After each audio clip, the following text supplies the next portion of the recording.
2021. And many in the world saw the death of Magufuli was tragic as an opportunity for a reset. His vice president was President Samia Suluhu Hassan, or as people called her, Mama. Several times when I was traveling into Tanzania around 2021, 2022, people with a great sense of endearment referred to Mama as the president. She was the first female president of the country. She comes from the semi-autonomous archipelago of Zanzibar. Love that word, archipelago. And she quickly moved to reverse some of Magufuli's more egregious policies. So she lifted the ban on opposition political rallies. She engaged in dialogue. She extended, or rather, she engaged in dialogue with exiled leaders like Tundu Lissu. And she even formed a task force to discuss some constitutional reforms. The end of that was that she published a philosophy of something called the 4 R's: reconciliation, resilience, reform, and rebuilding. It was a framework really that was intended and marketed to the international community and to the domestic stakeholders as a roadmap back to domestic normalcy. Right. So the history here is important because you begin to arc and understand why what happens then between 2024 and 2025 is tragic. So between 2024 and 2025, these 4 R's were, they began to be seen as a stalling tactic rather than a genuine commitment to transformation, in particular by some of the people in civil society.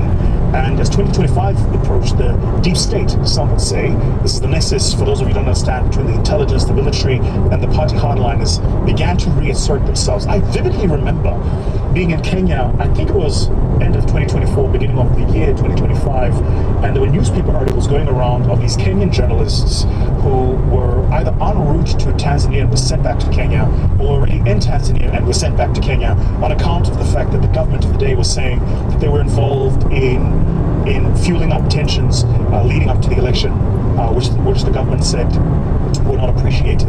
And of course, as I understand it, threw them out of the country or denied them access to the country, right? So this is the system that you need to understand that leads up to this period. Let's talk a bit about what then happened, right? So there is a narrative that's been formed around the Magufuli-Samia continuum, and this narrative requires a bit of deeper understanding and soul searching, because if you only stick to the narrative, you miss some of the subtitles, and some of the subtitles are actually really important. Tundu Lissu was the vice chairperson of Chadema and the most potent threat to CCM's dominance. Says that he was systematically targeted. There's, of course, been much writing about the lawfare against Tundu Lissu. Tundu Lissu also survived this assassination attempt in 2017 and was shot at, I want to say, I think it was 16 times or something like this. He returned to Tanzania to challenge President Samia. In April 2025, he was arrested and charged with treason and incitement. And those charges, of course, in Tanzania are non-bailable charges. So there's been a legal maneuvering, effectively, that's been seen by people to remove him from the campaign trail and forcing him out for critical months, during which period he would be campaigning and talking to the citizens. So that's the one end you need to understand, the subtitle of lawfare being used against potential opposition leaders. Then there is the administrative disqualification. So the Independent National Electoral Commission, which is a body, by the way, appointed by the president. And there have been lots of writing here talking about, well, how can it be independent if the body whose commissioners serve are then appointed by the president? Has been said to be utilizing bureaucratic technicalities to bar opposition parties from even participating, right?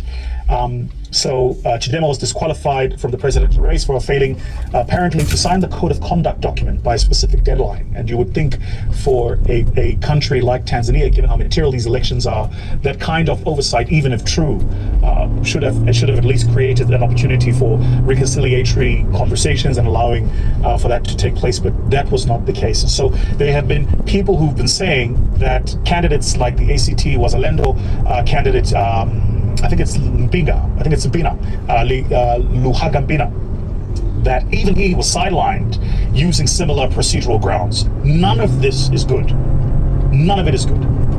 But for me, where it really kind of comes to a head is the third subtitle. And this third subtitle is the issue of the digital siege, if you want to call it. This is the utilization by the state, in effect, to crack down on on citizens and using information as a weapon of control. Of course, everything I'm saying here is what has been alleged. There is a commission that has since been established, which commission, by the way, I should tell you, has had its own critics. Whilst the head of the commission, who is a retired judge, well respected, he's also served on an international platform, I understand. Many of the other commissioners in this commission are former military personnel and former party hardline and current party hardliners. And so it'll be interesting to see where that ends up. But all of that notwithstanding, this digital siege is actually quite important. So between October 29th and November 3rd, we have, shall we say, we have some interests in Tanzania. And I was trying.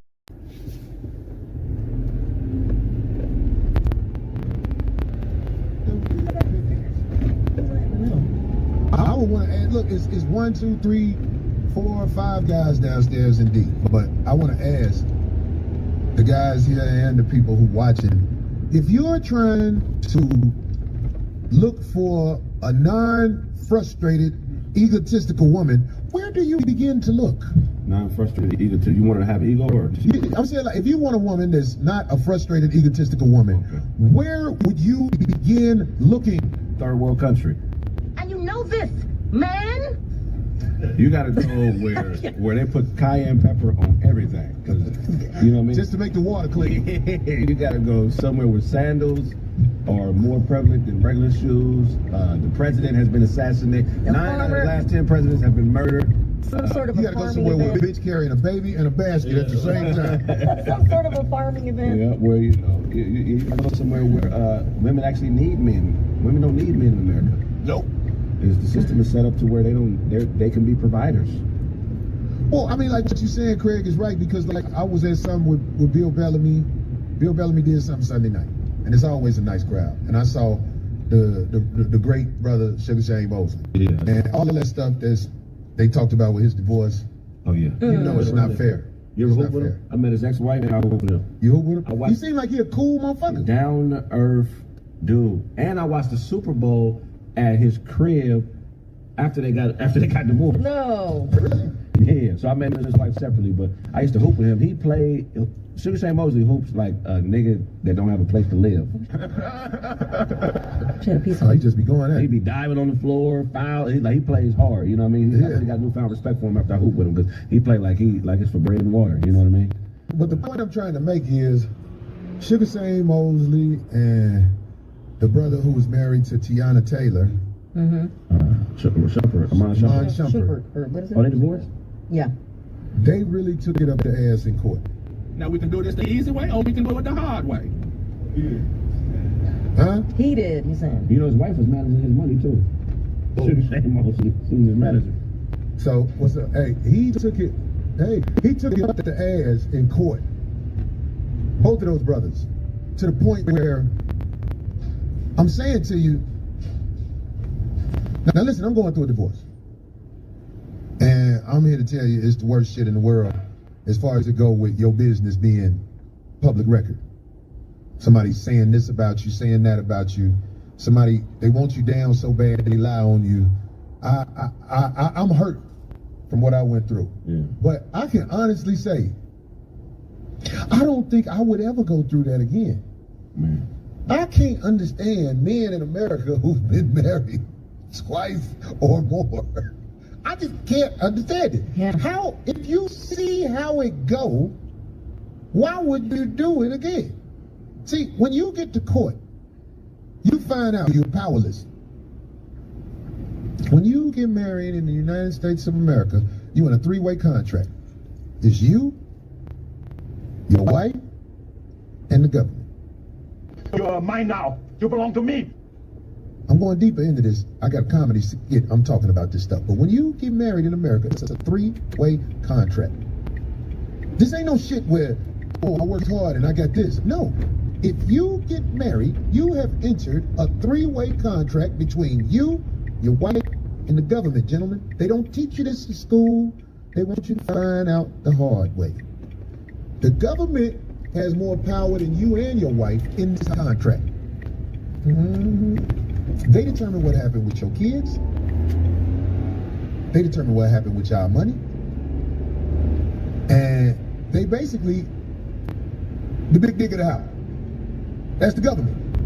So there needs to be classes, in my opinion, to educate people. I didn't say men. To educate people on exactly what they're getting into. Because at one time in this world, a marriage was between man, woman, and God. No. A marriage is basically saying, I'm such a sucker for this person. I'm willing to allow them and their government to run my life. And if it go bad, that person and their government determines what happens to me. Are you ready for that with your hard working ass? It don't matter how hard you worked. If you allow this to happen to you, you're going to lose. Unless you hit rock bottom. If you ain't got no money. If you ain't got no money, don't worry about divorce. But if you are a person who finds ways to work and rise, you don't need a marriage license in the United States of America. I'm just giving you the game. I hope you listen to me. You're gonna lose. You're gonna lose. And if you're a man, especially if you're an African American male, you're on the tail end of this contract. You're the least important person, and they're gonna show you that. Especially if you got kids with them. Especially if y'all got property or properties. Especially if your big black ass done bought a Rolls Royce. Who do you think gonna leave with that Rolls Royce? The government don't want it because they got Rolls Royces. They're gonna be like, oh, he bought a Rolls Royce with his black ass? Get that knucklehead ass heifer who have nigga at BET Awards his Rolls Royce. Just to destroy you mentally. Because it's coming, brother. Marriage is an old concept. Don't do it. Get a contract where both of y'all decide together what y'all gonna do with each other in case this sucker ass union goes sour. And if you fucking need hoes, or if you look happy, it's gonna go sour. Mark my word.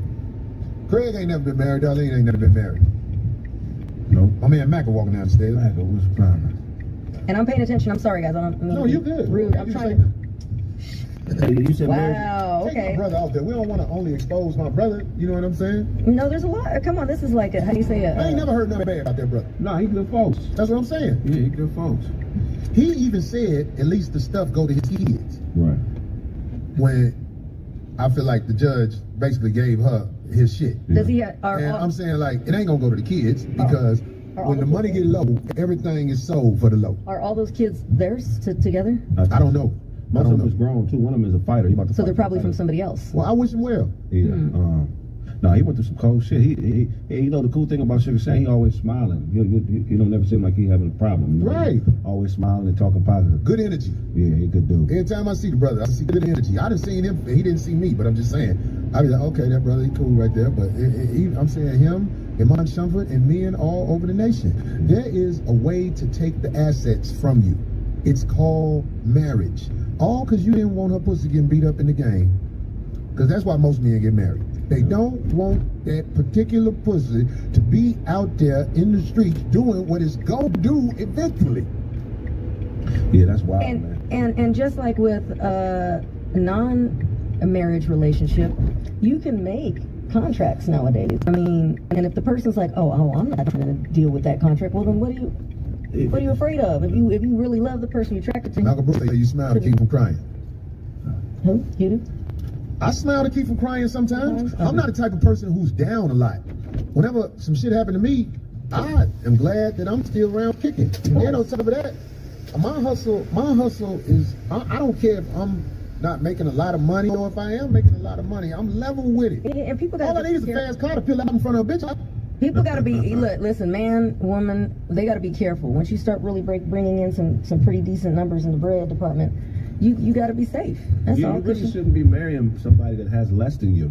Y'all just supposed to be together because. Why should you marry somebody who has less than you? Because I mean, it's supposed to be an alliance between families, you know, to strengthen political and financial ties. It's not supposed to be done for love. They ain't love is for prostitutes. You loved that side bitch 2,000 years ago, but the actual marriage was to strengthen community and further everybody, not just the two people involved. So you know that's why They would be like, this is a good union between this family in and that family. Like in your case, if back in the day, if you married your wife, your people and her people would have got together. Like, well, what the fuck is going on? Like, how do we, yeah, what's happening? I gave you 12 cows for this bitch.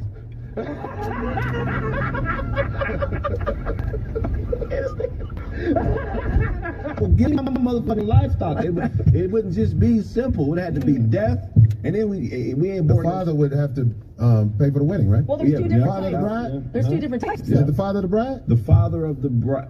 family, right? Yeah, the father. It's That supposed family to. pays, right? Yeah, Right. they're Yeah. supposed to pay for the daughter. Like, oh, now Do you think that ever happens now? Hell no. Oh, yeah, I've seen that. Yeah, it Because does. for Wait, Craig, I'm sorry, because you be having the coldest thoughts. I want to see this. Where do you see the father pay for the bride, D? In my family, and a bunch of my friends. Who? What do you mean who? Everybody in the family. Not only that, if the guy was really young, because a lot of my aunties don't want to put him back, got involved with guys. Now our next story comes from Poopella, and just to give you a trigger warning before we do get into it, it contains sexism and slurs within the story, although, you know, I usually just call them slurs anyway. And coming back after the story, just to throw in an extra little trigger warning that if you're eating or anything right now, you might want to skip this one. There is talk of toilet behaviour, nothing extreme, but I know some people love a little warning on that, so just to warn you there. But the title of this one is My 21 Female Boyfriend 21 Male of 7 Months just threw me out of his apartment because I sent him a poop sticker on Facebook. Is he being immature, or am I? I'm embarrassed by how childish and petty this sounds, especially compared to other stuff on this subreddit. However, this is my first relationship and I honestly don't know what to think about what just happened. First of all, my boyfriend Greg and I have a pretty immature sense of humour, and always have.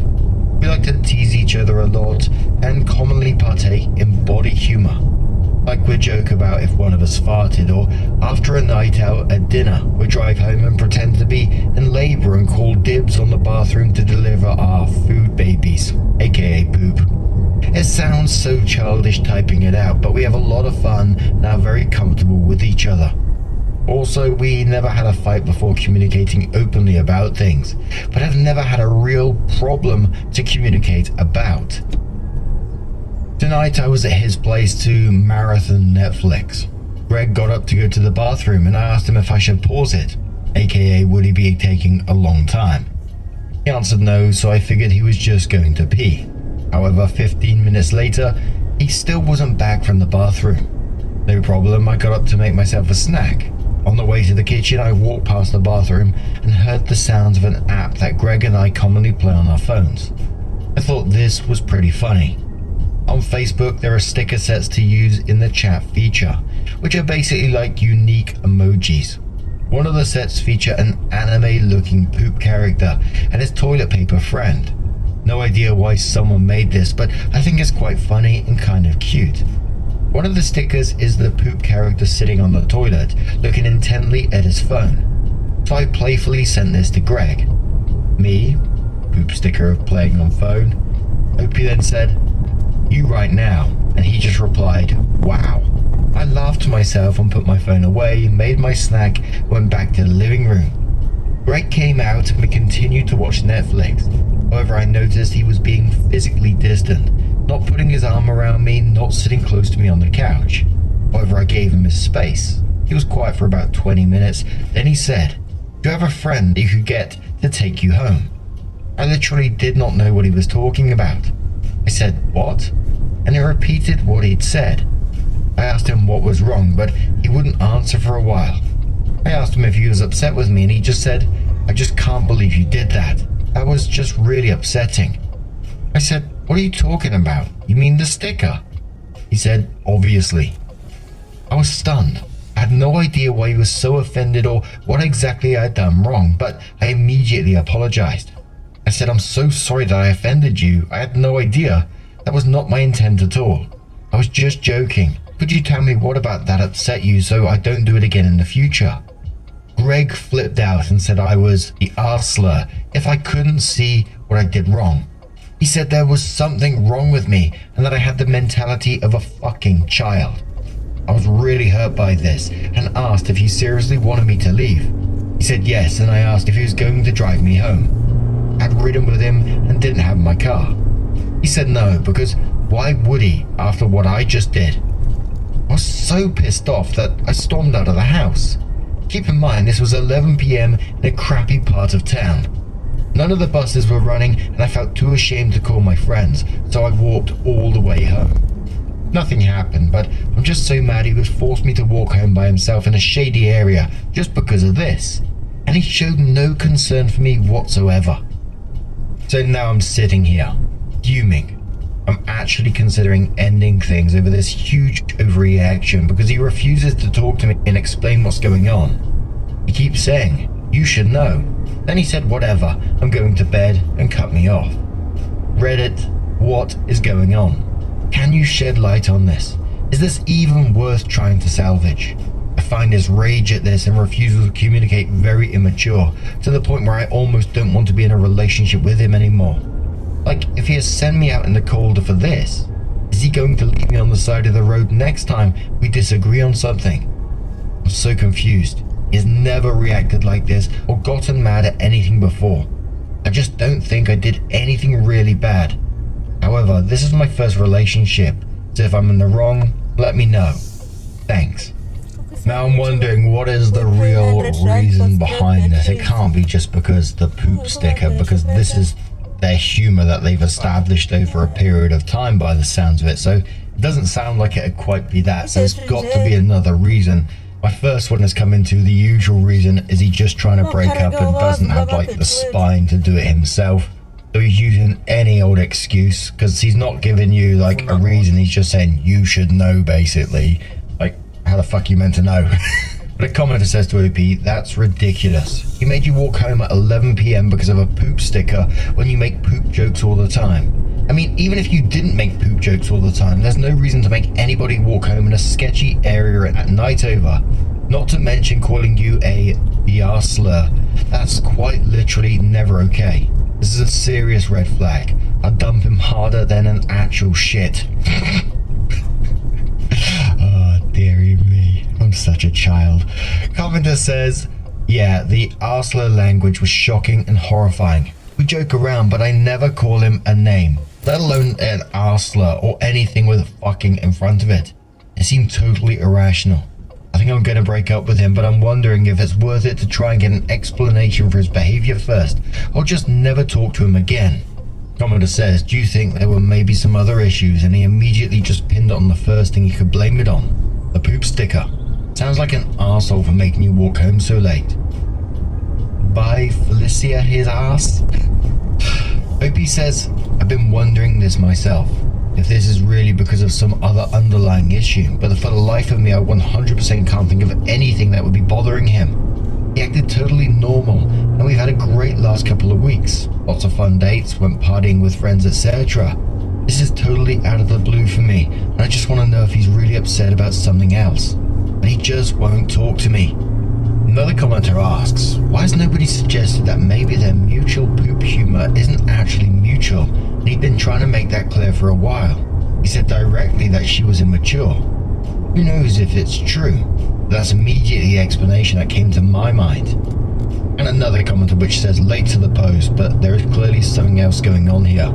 My guess is that he was cheating on you /Tindering /etc. on the phone, and got way paranoid and offensive when you coincidentally messaged him.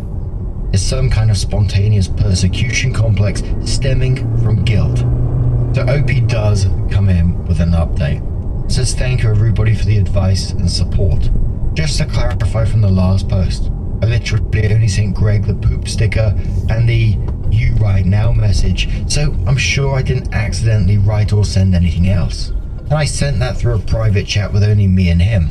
I did not post it to his wall or through a group chat, though even if I did, I wouldn't really see a reason for extreme offense. Anyway, I hope that answers some posters' questions.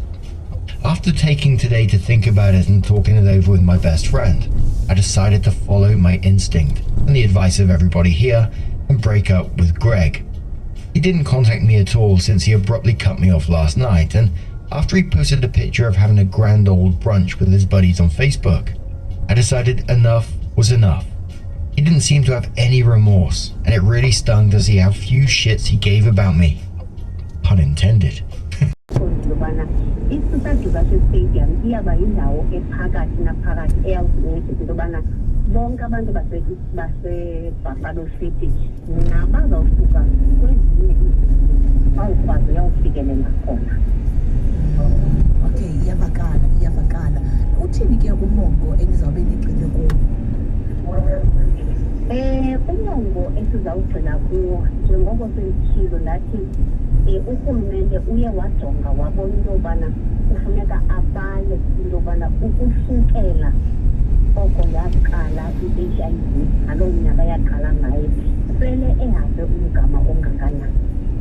Umgama ke uhanjiwe sisokola okanye amasebe esokola onke ezama ukunyanga i-HIV kambeni ka-health isebe belisokola kakhulu lona kuba besinika lisise amayeza.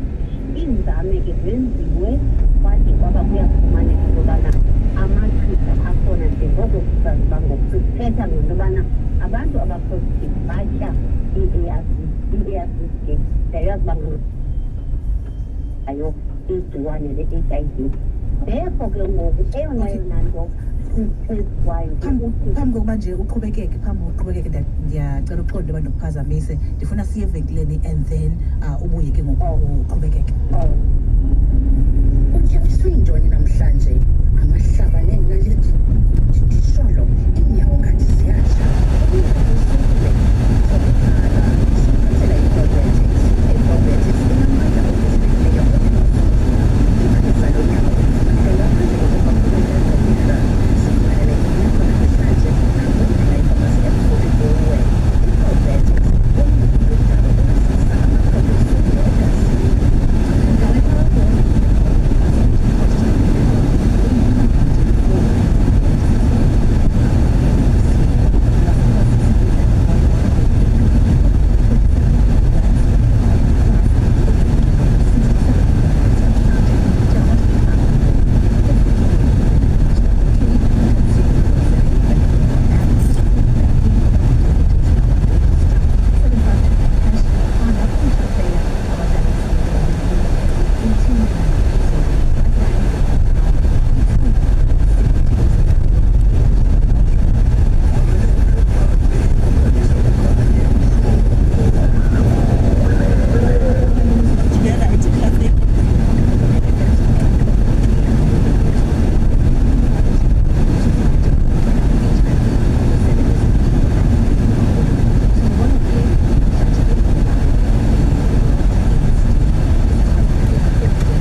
akakuncomi nje ufuna uqonda ukubana ungowakabani kwenzela uba azokukuthi thatha khona 9:41 ixesha lam bangabusanda ungena enkqubeni ku-KKM lona akekho ublackist udadethu sawuphumla nje kancinci okokoko kudisemba risheka nakule veki abantwana babuyela bheka esikolweni so dadethu udinga ixesha nje khe ayokuphefumla right mna ndibulina zizonde nawe ndekebetha u-12 entloko Snake Angel ithi Snake Angel kumandi kakhulu ukumbukela xa nephefoma live akasishaye sasigingcithiza wam ndidla ngokuthi kuye wena usihloniphe isigingci sakho ndiyalo usishaya ngayo hayi mntakamama yho lakatali bayinokubalisa nje ngaphambi kwale ingoma khelani nojene ico change your life ungalibali uboksi udadethu nayo uzawufika ngendaba ngentsimbi ye10 apha enkqubeni ndiyathemba ke into yokubana uyithathile ingcebiso yam because ndithe kuwe mna khawuphakamisele fowuni yakho okanye uthathe nje inspection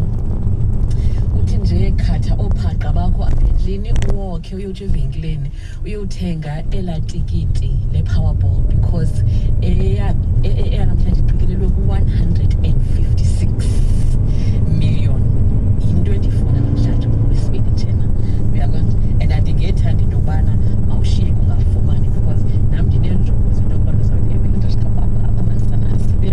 ngolwesibini nge-13 kaJanuwari kuthiwa le powerball iqikelelwa ku-156 million rand ithe uzawufuna uphoso ayithandwa hayi mimi awunawukwazi naba no-back to school bajongene nathi abanye babantwana bakho bayoqala eyunivesithi mimi khayodlala ukhangele ubana amanyange akho nothixo bakubekele ntoni na uzawuhamba kuye evenkileni uyothenga itikiti lakho ungangena naphana kwi-nationallottery.co.za ungangena nakwi-mobile app uthenge ungangena nakwi-cellphone banking app yakho uthenge udlale ilotho yakho pha ungadlali itikiti eliyi-1 nonke itshipos ilotho ungathengi itikiti eliyi-1 ndiyakucela laa 10 rand udla ngoyothenga i-apple munch pha suthenga i-apple munch namhlanje thenga itikiti lakho le-powerball sithando sam khona nento yoba ungacofa star 120 star 7529 hash star 120 star 7529 hash kaphanda man kaphushe man kapleye maybe ungalibali ke xa ngaba ufuna ukudlala funeka iminyaka yakho bekatelekile ungakumithi okanye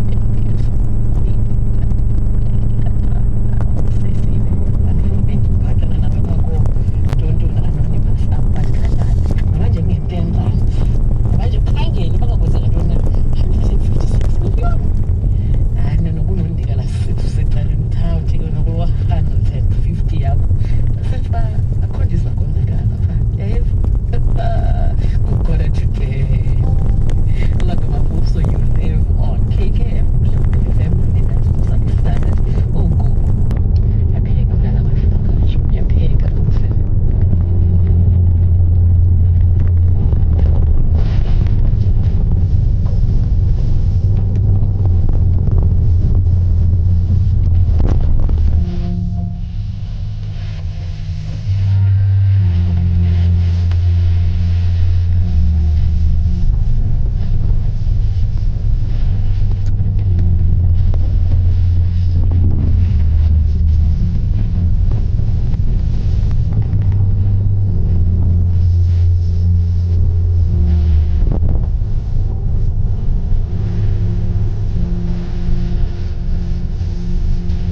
le ngoma hint wink wink ngalaa nto bendiyithethe kwapha ngo-20 into yobana khawuthathe mani ithuba nawe udla zuza ntoni phaa ulinde inzuzo yakho ke thuba Nhlanhla Dube, Herhart, Anthony Hamilton, indaba ngo-10. Iclientele inifukama ngemfesane kwakufika iziganeko zobomi sele kwiminyaka engaphezu kwe-30 ii-funeral dignity plans zinceda abomzantsi bangcwabe ngesidima masikuncede unike imbeko kubomi bakho nakwabo basenyongweni kuwe sihlawula zingekapheli iiyure eziyi-24 ukanti uza kufumana ne-accident cover ephindwe kabini nge-clientele funeral plan iiplan zethu ziyafikeleleka khetha ehambelana nezidingo zakho okufaka isicelo kulula akwenziwa vavanyo lonyango kwaye akudodiswa maxwebhu zibandakanye namhlanje SMS umhlobo ku-49708 ku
Russia. It's still goalless. Olympia Park Stadium. Sepi. Kwasithathu ufikile kwakhona ukuthi ufika sisahambe nathi nomakanda. Awukabikho nto itshintshayo kodwa masikhangele nathi ibhola ngoku kanye emthunzini ngoba ke afuna ukunaba kancinane amathunzi ukhululeke i-Orlando Stadium fondini ejoke ngapha ngasekhohlo ukuthi ivilakazi street kudana kancinane kodwa uyakuwela indlela kodwa apha ngasemva ukuthi khona umthunzi othi nje uyagquma uyawapha ubheke phambili masikhangele kwela cala ngapha bayibambile abafana abamnyama zizo ke i-Buccaneers seshenduli beka phambili lapho ngoko-Orlando Pirates iqabela phezu ko-halfway line kodwa bayithatha bayibucela ngasemva thatha nguDion Hoto wethunzebe kaNxamaku kaba ithatha isabe kwi-TLB bekezela imbokazi waxosa ibala ngasekunene kuye libone Siyema wayithatha lo bhola ukabe zama ukhangela phambili idibene ngokunesiso apho uNduli wagqumisa kakanye ekhangela uRayleigh Mfokeng bayixuthile phakathi kuGrant Mahaman wayihlaba ngasekhohlo kuye adibane noRhape Muralo wayihlaba lo bhola ngasekhohlo ayidibanise ngokapho ngokukhaliza okhulu ufuna abantu bezama uyifaka kodwa yadibana nala TLB yayiqina yayithatha phezu ko-halfway line bayilwela babili bathathu wakhala usompempe esithi Thabo umfoka Makhele makubethe wena bo sompempe wethu ntokazi ephuma apha kulo mandla wasempuma koloni okanye ibhoda inguye u-Akhona Makhalima ginormous, gigantic, gargantuan, titanic. I like that girl in the restaurants and was like, I got a phone, I got a number. I remember that girl, yeah. And then also, you think it's coming back for some ass? Most likely. But it's okay, so y'all doesn't mean anything. Who's got a boyfriend? No, he's got a girlfriend. He does. I should speak. Boy, not to us it doesn't mean anything. Does it mean something to him? To him, if he wants to come to... what he's so. You know he's so, if he has a girlfriend, so. But we don't know the situation with him and his girlfriend. Yeah. We always assume people have girlfriends, therefore their relationship is strictly monogamous. And that's an assumption. Yeah, true. You never know. Hey, I show speed, man. It's crazy. That guy, I envy him so much. He's living life, bro. To the max, dog. You know, I'm always saying life is about experiences and shit. I mean, this guy did in like, I don't know, a few days, he did more stuff than most people have done in this country, bro. That was insane, bro. Like the experiences he's done, bro. It's amazing, bro. Yeah. Oh, like, is he talented? My question, is he talented or is he lucky? Talented. He's talented. In what? No one can be speed, bro. He's got a character, whole character. For me, like, I think that's a good question, right? And I may be wrong. He may be talented, but it's not necessarily maybe the streaming. What makes it work is he's curious and he's present. And in his stream, he's just present in the moment, curious, and gives energy. You know what I mean? So many times, a small thing that somebody will just walk past, he'd just be very curious about it. You know, so I don't know what it is, but he's hella good at what he does. Bro, you don't get those numbers without being talented. He's good at what he does. Nah, he's amazing, bro. Yo, fuck, man. Oh, that guy. Because it's a good question, though, because sometimes it's, what is the talent? Remember how many times people boom, like become so famous, they get numbers. Because now if you're going to make it a numbers thing, and then it's just a once-off and then never. So those people were then lucky. It was just a once-off thing. Yeah, but he's been consistent. Yes, yeah. He got the numbers once at some point, but remember, he got the numbers, he didn't just start on day one, and you are streaming, playing a PlayStation, or doing whatever they do when they start some, and then you got all these big numbers. Yeah. You got the numbers after a certain period of consistency, and then continue with the consistency, but also manage to grow the thing. And so you gotta give him credit. Even now, other streamers from America want to come to Africa because of what they saw. Oh yeah, definitely. Yeah. Like, we're gonna go to Africa, man. We're gonna go to Africa, man. They found us. Yeah, they found us, man. They found us, bro. Do you think? I think everyone's gonna be streaming in the future, bro. Don't you think so? Slowly but surely, yeah. Because remember, the world is going, like, the content creation thing, the content thing is really serious. At first it was like a thing, and now it's like a career thing. But the best way to do it, because there's obviously pre-packaged content, and then there's streaming. So not everyone, but majority of the world. Some will do it for commercial success. Some will just do it for I foresee a world where, like, you can wear glasses, né? And then the glasses record everything that you see. Then you just press like a button, and then you're streaming. Like, so people can see what you see. It's very close. There are already glasses. Actually, I'm planning on getting a pair. You know, the Meta glasses. Yeah. Meta glasses do that. Yeah, they record. Is it the Ray-Ban ones? Yeah, the Ray-Ban ones. They record. The recording is not that long though. Yeah. You know, they'll record like the video. You can't record for an hour, for example. You know, because of obviously the capacity, batteries, and Yeah, but imagine you press record and then it goes But live you with all your can things. take a picture. You can look at something, snap, and then you'll do like a Google Lens thing. So you can take a picture of the podcast logo and say, what's this? Put it up, it'll run it through its AI and it'll say, oh, this is podcast chill. Then you know ChatGPT how it says, would you like an episode? And obviously over time it'll improve. You know they'll have the first set that obviously just records for an hour. Next, they release another version now that has better, memory and because a lot of even currently a lot of the pranks. So there are pranks that you watch on YouTube or on TikTok, and you're like, how do these people agree to being recorded by this guy? Because he comes up and obviously from the angle you're watching, it's as if he's holding the phone in front of himself. But no, he's actually recording it through the glasses. Yeah. There's this lady, forgot the prank. I didn't forget the prank. I forgot where I saw it. But the lady, this guy picks up money and then goes to this old woman like, yo, I think you dropped this or whatever. And then she's like, oh yeah. And then starting to ask, and it's a wallet. And it's like, oh, what's your name? Oh, but the wallet says CW. And she comes up with a name. Immediately, that says CW. Immediately, it's my son. Yeah, it's my son. You saw it, right? So yeah, and the problem with those classes is somebody could be recording without your consent and not knowing. Sometimes you get embarrassed and humiliated or for being exposed as a thief like that, but you have no idea. So I like those classes. Yeah. I could have fun with it. What did you think of the stream as a 2K? Fit chick. Because maybe we're just too old. Honestly, I disagree with the whole idea of you saying that what DJ Spoo and Nota and they did. Yeah. What they did. That's what happens when you disagree with him. You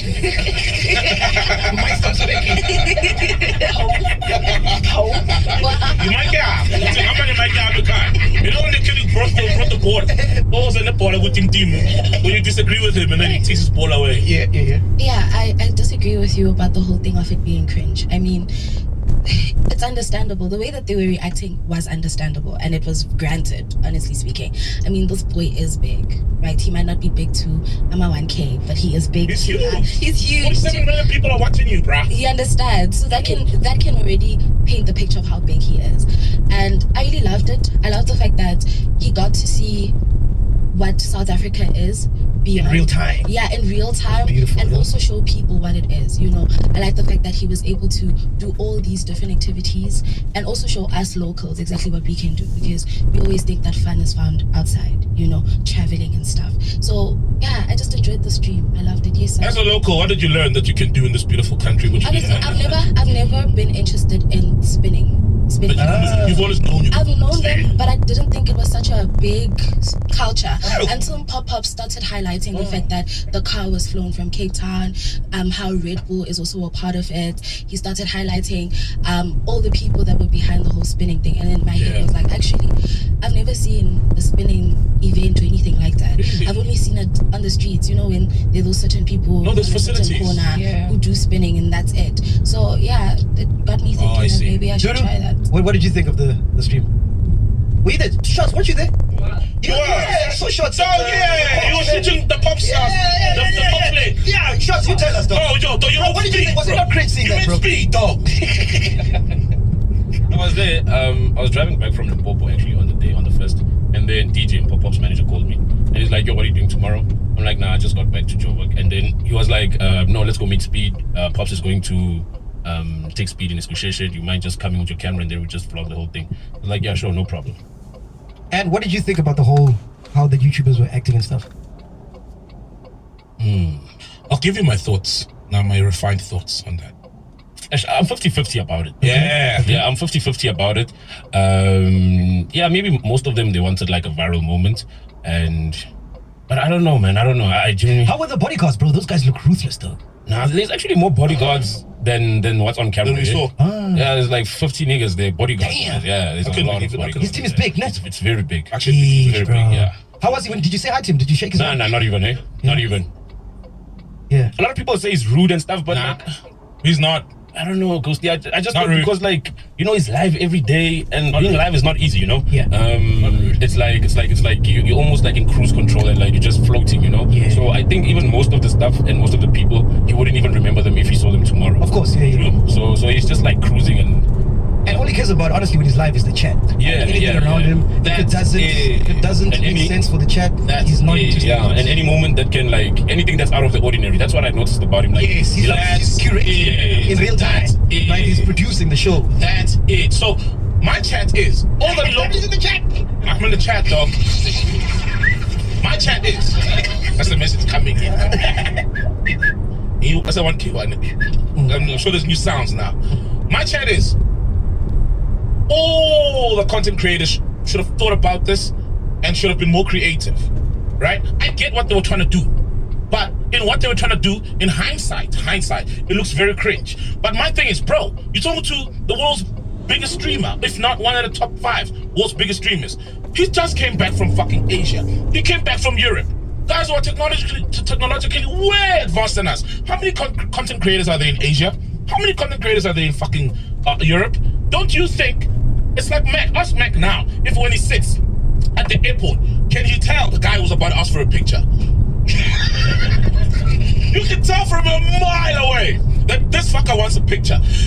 You'll see a family man with his family eating, and you know after he's done, he's coming for a picture. I can tell. I know all the signs because I've been in this place before. Speed has done so many streams in America alone, where there's so many YouTubers, and they always try to ambush the stream, always try to catch their attention and push their marketing. So he sees it way before.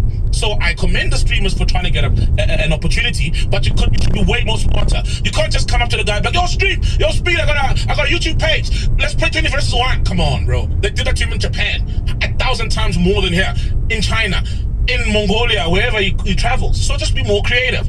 That's why if you look at Smooth, he didn't say, this is my energy drink. He was like, oh, cooler box. Oh, what do we have here? Oh, this is the best black-owned energy drink in Africa. More fun. What I'm saying is his. Because once this is his, the stream is cut. Yeah. Because also, I Show Speed won't have 47 million streams if he sits with every content creator in every country to give them a platform to talk about their fucking platform. It's like we, on the podcast, and this happened and I got to address it 10 times in a day. And I get it, guys are hungry and they want to get put on the one platform. Yeah. But be smarter about how you go about it.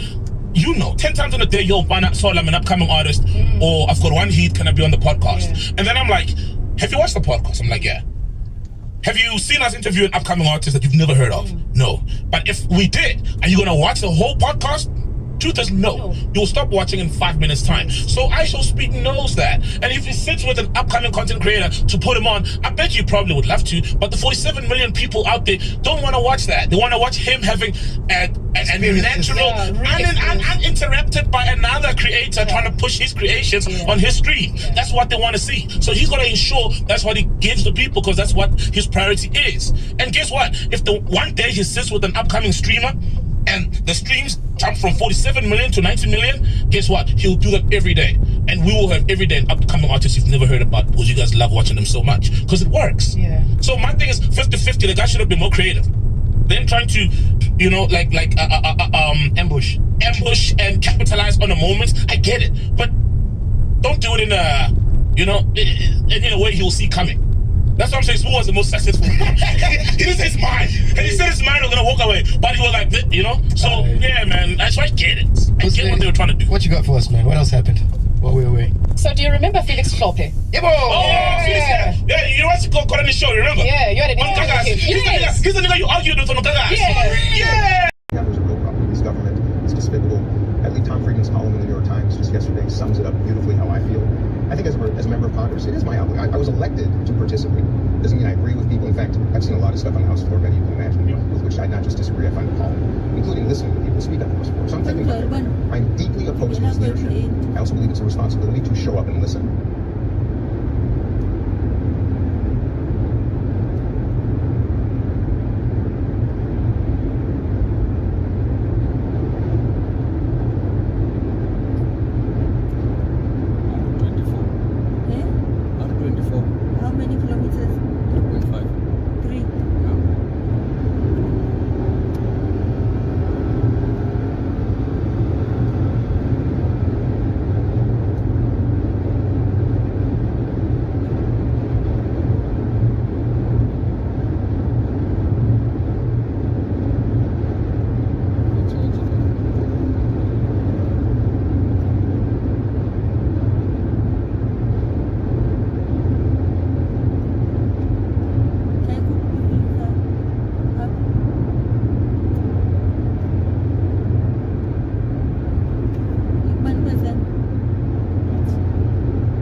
Police reported ahead.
The other week, we saw 4 Israeli hostages rescued from inside of Gaza by an Israeli military and police operation, returned to their families. A very good thing.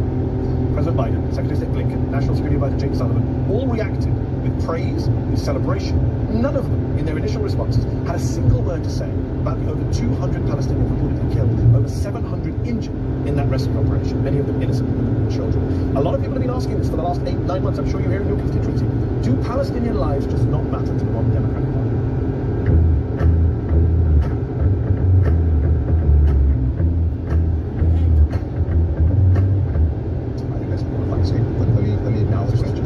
Let me acknowledge the 38,000 human beings killed in Gaza, 1,200 Israelis, but particularly the innocents. To me, it's all the same. They're human beings. I'm appalled and disgusted. First of all, there are Americans being held hostage. Let me change the lens for a moment. I believe, if anything, it has been the United States and the Biden administration should have been the foremost responsibility to extract our hostages, our nationals. I think there are 6 or 7 still, knowing that they're alive. So the question is, would we undertake an effort to extract American hostages 2, 3, 4, 7 if we knew 200 civilians would be killed in the process? Boy, that's a tough. That's a tough question. That's a tough question. If you're the leader of a country, absolutely. You killed 200 people to save 6. Imagine you look at first of all, I'm the son of I'm a Gold Star son. I lost my dad in Vietnam.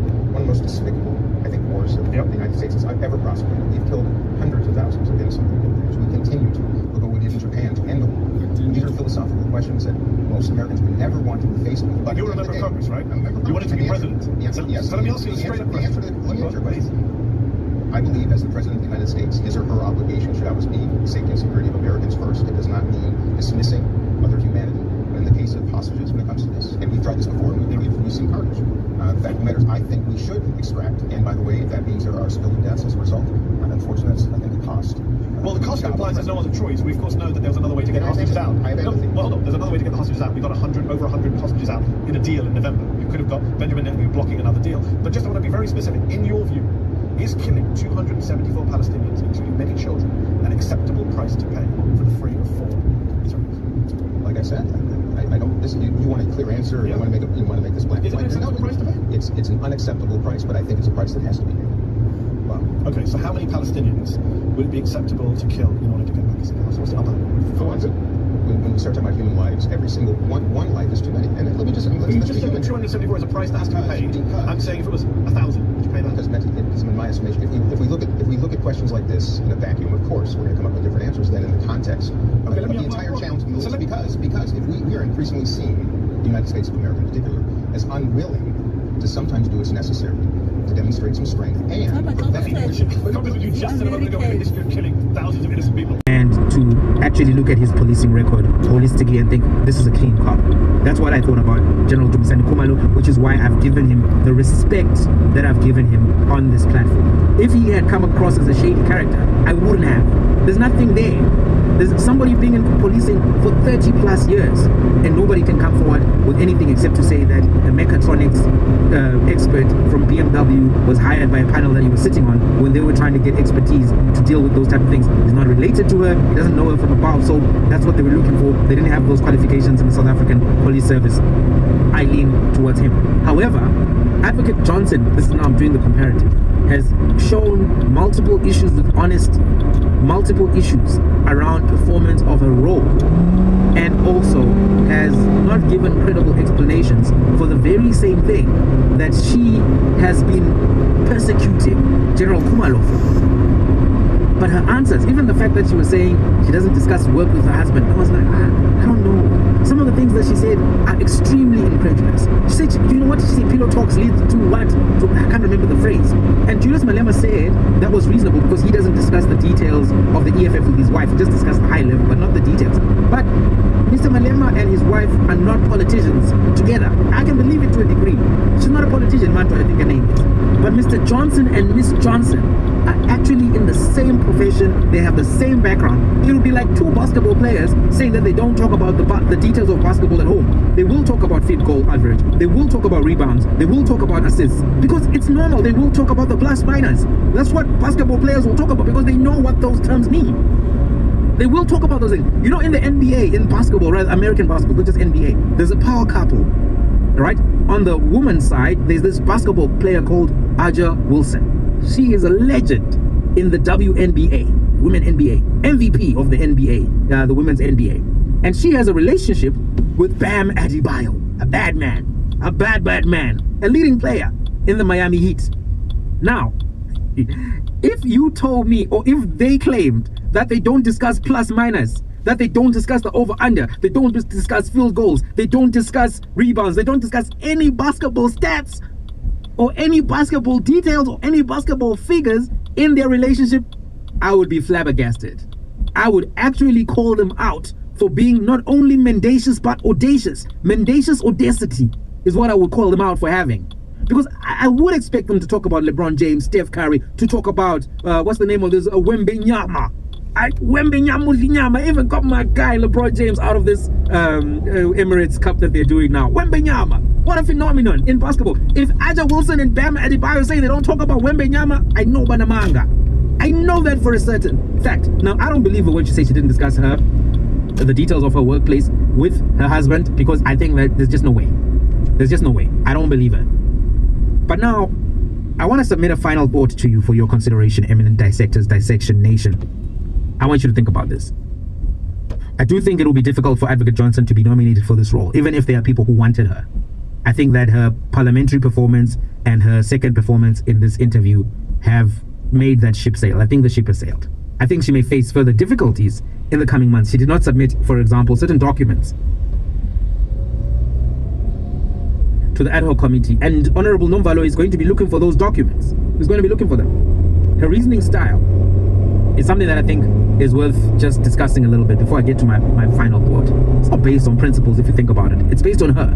The approach is, trust me, bro, I did not, I do not, I could have, but it's not in line with the regulations, the rules. Even in Parliament, when they asked her about this affidavit, you know, they said that Fatal Adams submitted an affidavit on the 22nd of November. They asked for that affidavit. This is a document Nombalo is looking for. Then she says, no, I can't give you that affidavit, even though the affidavit from the 6th of January is public, because she says the Section 27 affidavit is confidential. Nombalo asked her, why is it confidential? She can't answer. She can't give any authority except to say, I said so. Kwamla. Logic. Kwamla. That kind of logic is capricious. It's arbitrary. And it's not based on rule of law, and it's not based on administrative justice or administrative law or legal principles. When people do this logically, because I said so, that's not compelling or persuasive. They're looking for those documents. And it may very well be that as they continue to look for these documents, and as her boss, Shamila Batoyi, continues to be in the grinder and in the grill on this side, she won't be able to protect her. And as she leaves that position, that she will no longer have the protection that she was enjoying prior. We stay connected no matter where you are or where we are. Metro FM is where you want to be.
Uyaphi endlini?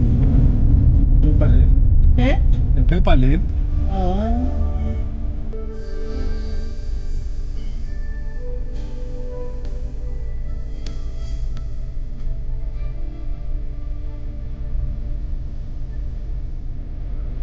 Sometimes ingabi na petrol yazi that rush.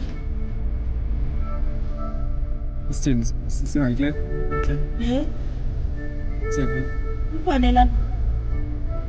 Master.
SABC News, independent and impartial.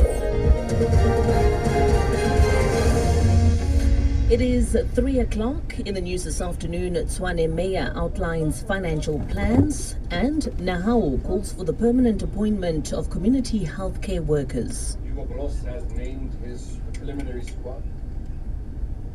Hugo Bros has named his preliminary squad. That's to, of course, face Uganda and South Sudan in the AFCON qualifiers. And Munster have parted with their head coach. Details 3:30.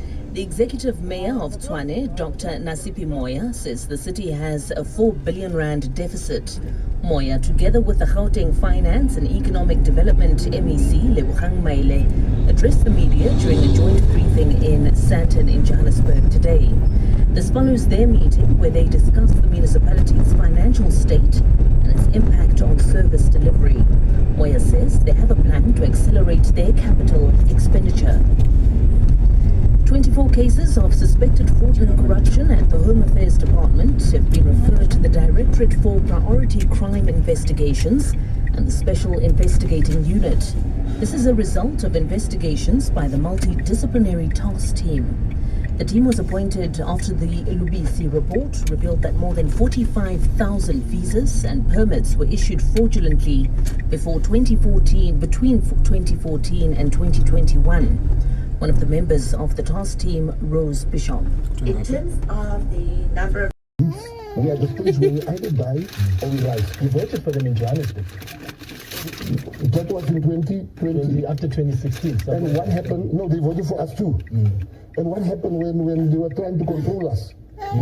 We left. Because you see, my brother, my father, and my grandfather, they said, Yabas, Yabas. You see me? I can never say Yabas. Never say that. So, and the people that I lead, they can't say Khimar. It appears to me that Helen Zilla doesn't trust the PA because she feels you guys can always pick up and leave when you don't get what you want. Because like when whatever you want to in the city of Johannesburg, for instance, there was a time you wanted a particular portfolio for your members, one of your members or one of your leaders to be an MMC of one of the portfolios. When they didn't give you that, you packed up and you joined the ANC. Yes. Because I'm not here to be liked by Helen Zilla. My Dexter, my partner loves me. Why would I want her to love me? I'm not here to be liked by her. I'm not those greats that need white love. Let's be clear on that one. I will never ask her permission. I'm not there for her satisfaction. I am invited by the Secretary General of the African National Congress, Balula, invited us. I am there. He is the principal of this agreement by virtue of the number of votes that they got. Now she wants to be... Imagine you come to a man's house, you say, no, before his wife was make food for him, you must first be consulted. That's what she's saying in general. What would you like if, because you're saying you're not going to go around and criticize President Cyril Ramaphosa if he doesn't, give you any ministry, as long as you get power somewhere. Somewhere is the legislature. So if you don't get a ministry, what would satisfy you as a patriotic alliance as being as being consulted and being taken seriously by this government of national unity. Would you like a committee chair in Parliament? No, I'm not there for committee chairs. My issue is that if they don't feel they need me, where I can add value, which is in the ministry. I believe, people have this, particularly we black South Africans, have this problem of really killing people when they put up their hands. Making fun of people, but their heads are down. You might not laugh at the person. I am saying here now, I grew up in the gangs. I went to jail at a young age. I spent my whole youth in jail. I led the prison gangs, I led the gangs on the outside. They came out, I transformed my life. I understand how criminals think. I became a very successful businessman in my life. So I'm saying that I think I'm best equipped to fight crime. I understand the mafias. I understand the gangs. I'm not going to go rich. If I get appointed, let's say the president appoints me Monday morning, I already know where the first place I'm going to go to, which is the airport. Because it's a crime scene. Tambo is a crime scene. You need to rearrange the whole airport. Because it's a crime scene. You have one little dog sniffing. There are 20,000 people passing a day. That dog can only sufficiently sniff 20,000 people. There's so many ideas that I have that I know I can fight crime. And I want to offer that to my country. If the president feels I'm not the right person for that job, or he is a better person, I must not be angry. But I have the right to say, no, we're going to set this one out. Because we also don't want what Helen Zell is doing with the ANC now to happen to us. Voters are looking at us. And she has just detailed paying the ANC big time. That they must report to. Imagine people go past the DA and vote ANC to hear a week thereafter that the very ANC they voted for can't move. What I'm speaking to, it is racism, it is this white supremacist attitude that she has. She has no business. She's not only embarrassing President Ramaphosa, she's also embarrassing her own president. In the PA, imagine if one of the negotiators go and talk this nonsense. In the PA, the negotiator will be gone. So she must be gone. If the president asked you, motivate why I must appoint you the Home Affairs Minister, what would you explain to us now what you would do if you are police ministry and where you would focus on? What fundamental changes would you bring about if you are appointed Home Affairs Minister? Brother, the issue that we don't want to accept in this country is that when we say Abahambe, we're not just talking about deportation. We're talking about job creation. When you have, let's say, people say there's 12 million illegal foreigners, and let's just be more reasonable for the sake of this argument. Let's say there's 6 million. Of that 6 million, 2 million are criminals, that I can tell you. 2 million are still looking for a job. 2 million have they got a job at the moment in the restaurants, in the houses, in some of the government departments. So once you left deport them, you've immediately solved 3 problems. Problem number 1, there's 2 million jobs. That's in the market. That's on the market. Secondly, you immediately make sure that 2 million criminals are out. Thirdly, these people, load shedding, using the load on the grid. Because now the grid does not provide many people. I can go further. Hospital lines will get shorter. These people apply for RDP houses. They apply for RAF, the road accident fund. The Constitution allows for it. No, but the Constitution doesn't allow for it, my brother. That's what the RAF is trying to change right now. The Constitution doesn't allow for a criminal to claim from them that he didn't here. The Constitution does not recognize you unless you claim with asylum. And the asylum, you can't jump from Nigeria. As the law of seeking asylum is very clear. You go to your neighboring country. Are we the neighboring country of Nigeria? I mean, you make a good point. I'm just saying that the RAF president, in fact, is trying to fight it in the Constitutional Court now because what the legislation says actually allows that any foreigner here who is in an accident in South Africa can actually apply for RAF. And the CU is trying to fight that because he feels that there are people that may be legal that may benefit. Over the next 30 years. Why do you think that is? What happened? What changed? In our studies, red, white, and black, we looked at the experiences. We looked at 6 major plantations to find out what the state of marriage was of slaves. 75% of those slaves had a man or woman raising children. The nuclear family continued to prosper in the face of segregation for 100 years. But all of that changed in the 60s with the poverty movement. Johnson. Yes. Johnson came in, and what happened was the social scientists who were pushing socialism on America, Fowler and Piven at Columbia, said if you disconnect work from income, then school dropout rates will increase, drug addiction, all of those things. And so what the government did was offer welfare as an alternative to a man in the house. We relaxed the rules, we separated work from income, and as a consequence, that was supported by the Black Power movement. Also, the women's movement was anti-man. And so you had a combination of social policy, but policy alone wouldn't do it. The federal government enticed welfare, black people on welfare. Welfare used to be stigmatized in the black community. But the federal government began to interpret it as reparations and as entitlements. They withdrew any requirement that you should tell the paternity of the father, paternity in cases of pregnancy. All of these, so that more blacks came into the welfare system in the first 5 years of the 70s. That millions flooded into the system at a time when the unemployment rate was under 4%. So it is a combination of social policies plus the civil rights movement morphed into a race grievance industry, and many of those civil rights leaders became mayors and elected to public office, where we spent $22 trillion during that period on programs to aid the poor, where 70 cents of every dollar went not to the poor, but those who served the poor. What percentage of it? 70%. 70% of the 22 trillion went to the people that serve the poor. They asked which problems are fundable, not which problems are solvable. So in other words, a friend of mine described it this way. He's having a cabin built in Wisconsin. His electrician is a drunk, and the carpenter is an alcoholic and has one leg. Their value to him is their skills. But if he was a disabilities director, their value to him would only be the disability. So we have a situation where we have really created a commodity out of poverty. And by the way, when you're saying these numbers, what it makes me think about is this. So why, if you go back to the 1940s, only 4% of kids that were born in America are to a single mother. Right. Okay? That increased from 4% to 40%. Okay? And the numbers are staggering. What's that today? 70% of blacks, and different communities. Why do you think this happened? And if you were to say, well, here's how we can get away from this, this is how to fix it. So one, why did it happen? How do we get here? Two, how would you fix it?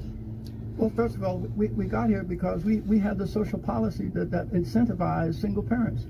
In other words, I had a young couple. She said that my husband's a janitor and I'm a secretary, and he lost his job. She said, I applied for welfare as a married couple and they refused me. But she said, if I was a single mother, then I can get help.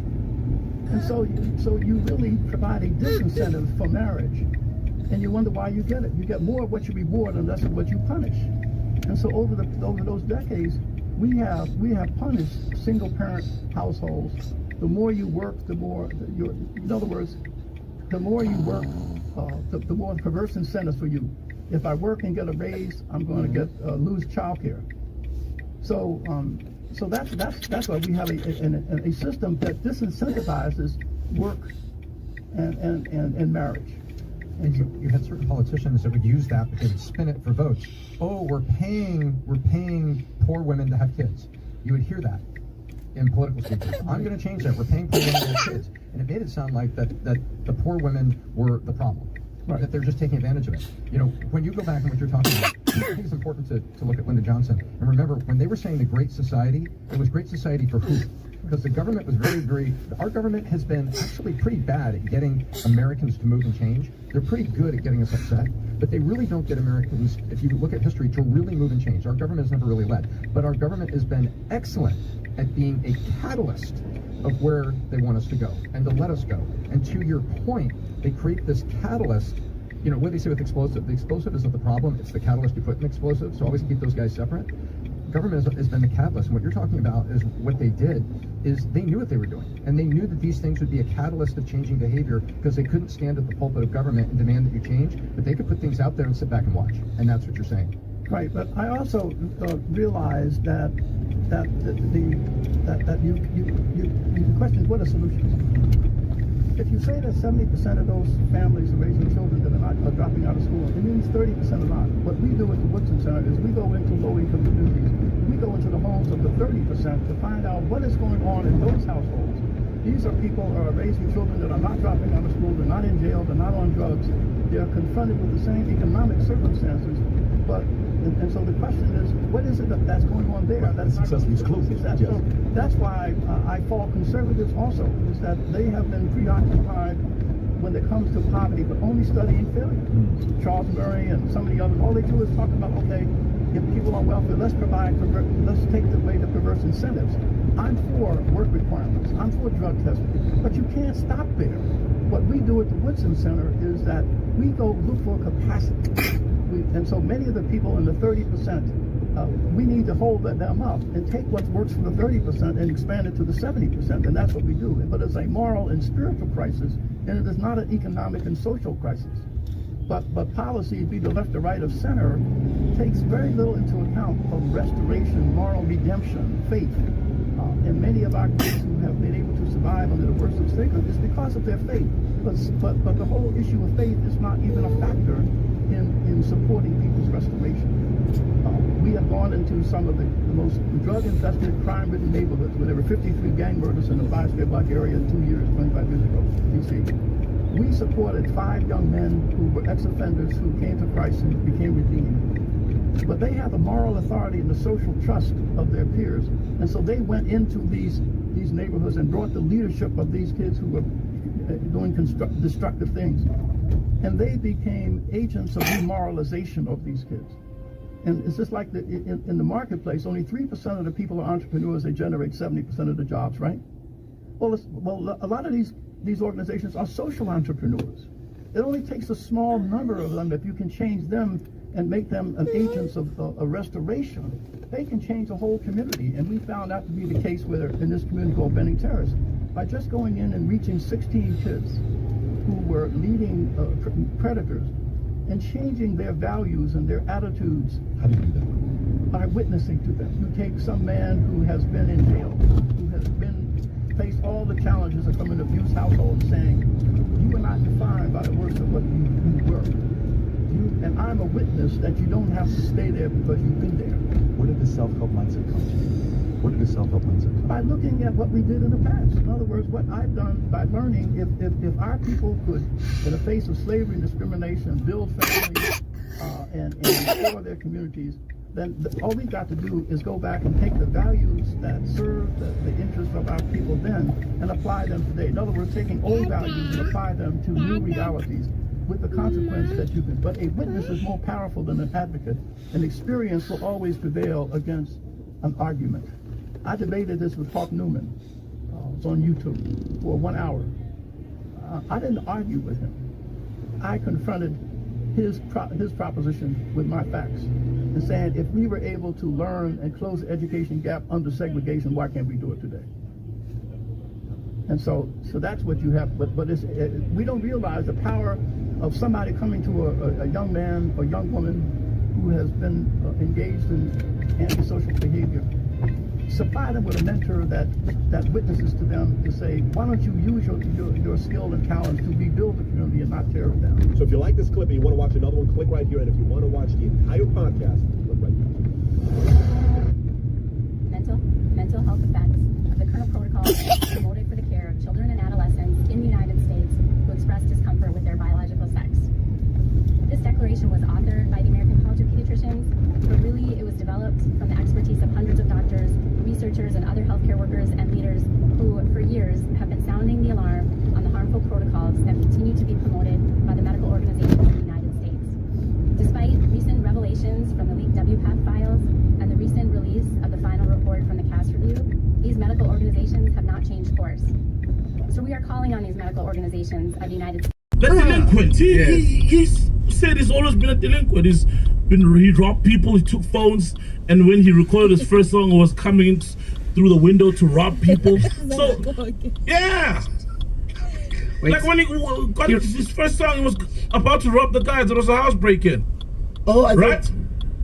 Yeah, really? He was breaking into the house, and then there were the guys with the studio, yeah. And they were like, oh, nice beat. Nice beat. I almost stopped your heart from beating. Nice beat. Let me hop on to. That is crazy. So how do you expect somebody like that to be a role model? Yeah. Eminem spoke shit about his mom, and all the it's time. the truth. It's his truth, you know. Grew up in a caravan park, the white kid, black friends. Yeah. Life is fucked up. He's got this child, doesn't know how to take care of him, works in a restaurant, and he was rapping about his life and his truth. So how do you then tell a guy like that to stop saying fuck mom when that's his life? No, that's my thing. Like, Cannibal, her rise to fame and to the spotlight was young girl dates an old man because he's got money, rich man. So how do you then expect?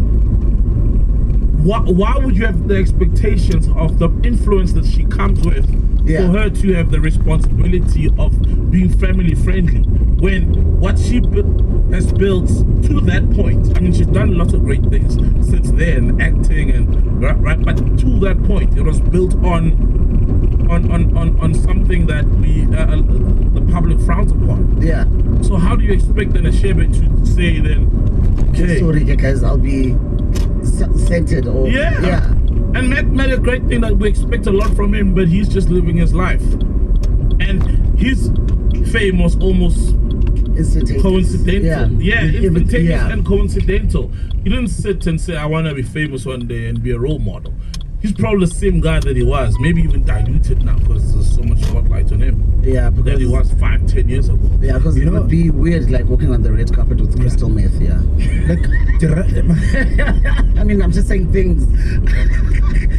People. But you know, the Sheba thing, bro. Like for me, and maybe this is my conclusion on that, is what saddens me, and I hate having to say it, but I mean, hey, this is a podcast and chill, so we might as well say it, bro. Yeah. I feel like this guy's life is a script that we've already seen. It's a script that's written. We know the ending. We're just waiting for this movie to end, and we know how it's gonna end. Yeah. I feel like his life story, the script is there. It's written. Yeah. And we're just sitting here, just watching this movie and just waiting. How's it gonna end? We are here on the other side being like, Shepa, yes, if you can just get proper management, get this, do this, do that, and it's like, nah.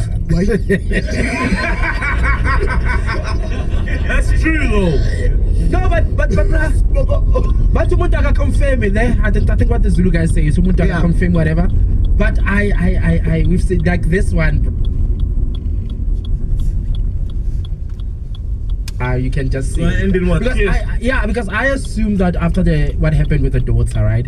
I assumed that was gonna be a light bulb. All of us did. In his career, a light bulb in whatever in his life, even in the people that he surrounds himself with. And Jiggy, now that video with the pipe, right? And I'm like, why? Yeah. Why would you allow this to happen? Yeah.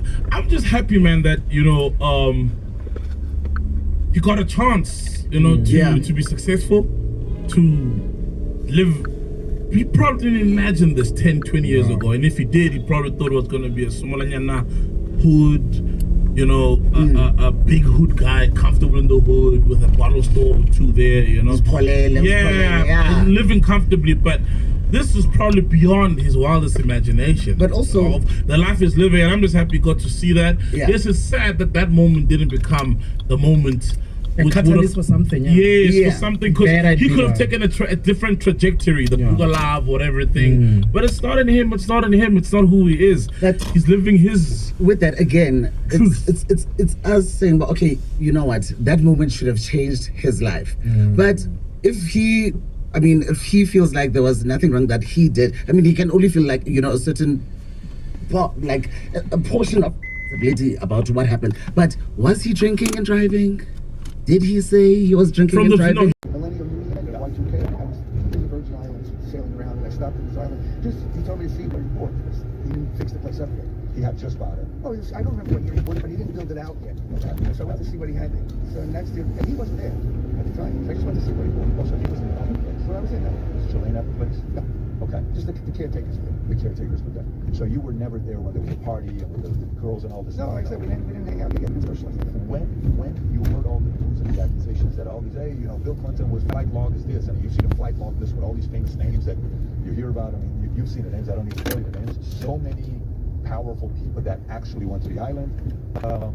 Do you sit there and say, yeah, you know, he probably did some stuff he shouldn't have done, and he's probably guilty of some of the things that he did, you know? Well, he told me he was getting in trouble with the girls that were too young. He didn't deny that, you know. So I figured he was, you know, he was sort of accepting the fact that he was with girls. Now, whether or not he knew they were too young, you know, I'm not trying to defend him, but people are telling me that girls have said that they were told to tell him that they weren't on age, that they weren't underage. This is again, I like to stick with facts, so this is secondhand information. Right. But journalists have spoken to some, right, have said that they were told not to tell him their true age. When you went into the house, did you see any famous paintings, like, you know, the Bill Clinton painting people are talking about? I didn't see that painting, no. Oh, you didn't, because this is 2000. Maybe it took a lot longer to paint that painting. Yeah, I don't know what else. It's a legendary painting. So, okay, the Diddy case. Are you following the Diddy case at all? No, not whatsoever. You're not a big Diddy fan? You don't listen to hip hop? You're not a hip hop guy? No, I mean, I like some music, you know, but I'm not interested in it. Okay. Well, let me kind of give you why I'm bringing the Diddy case, which is kind of interesting, is the claims against Diddy by, you know, maybe Gene Deal, his former bodyguard that was with him all the time, or some of these other names that are coming and making the claims, Jaguar Wright and all this stuff. And also, boom, they're raiding his Miami home and his LA home, right? Okay. And, you know, I go back and I sit there and say, well, if he went to a Diddy party, he had cameras everywhere. He recorded everything. So what if he's got videos on all these other people? And if he's got these videos, you know, they're worried that what if Diddy decides to leak those videos? And what if Diddy got so much power with these videos that he's negotiating to get full protection, and he's kind of pushing the weight a little bit too much? And hey, man, you just crossed the line, and you're not as powerful as you think you are, because these videos that you have and these tapes, we can really destroy your life. Well, if you do, and then you think, well, Epstein, who had all these parties, and maybe people that went to his place, and everybody wonders, you know, how did Epstein even make his money? You know, your impression of the guy, you know, being a billionaire, $600-700 million, what is your impression of how your brother made his money? Because he made a lot of money. He made a lot of money. Well, he started on Wall Street when he was young. And he started on Wall Street when... He was a math teacher before, right? Or something like that. Yeah, he taught math in the school in New York City. Right. Yeah. Well, he was very good at math. Right. Let's put it that way. And he was on Wall Street in the days when Wall Street was like the Wild West.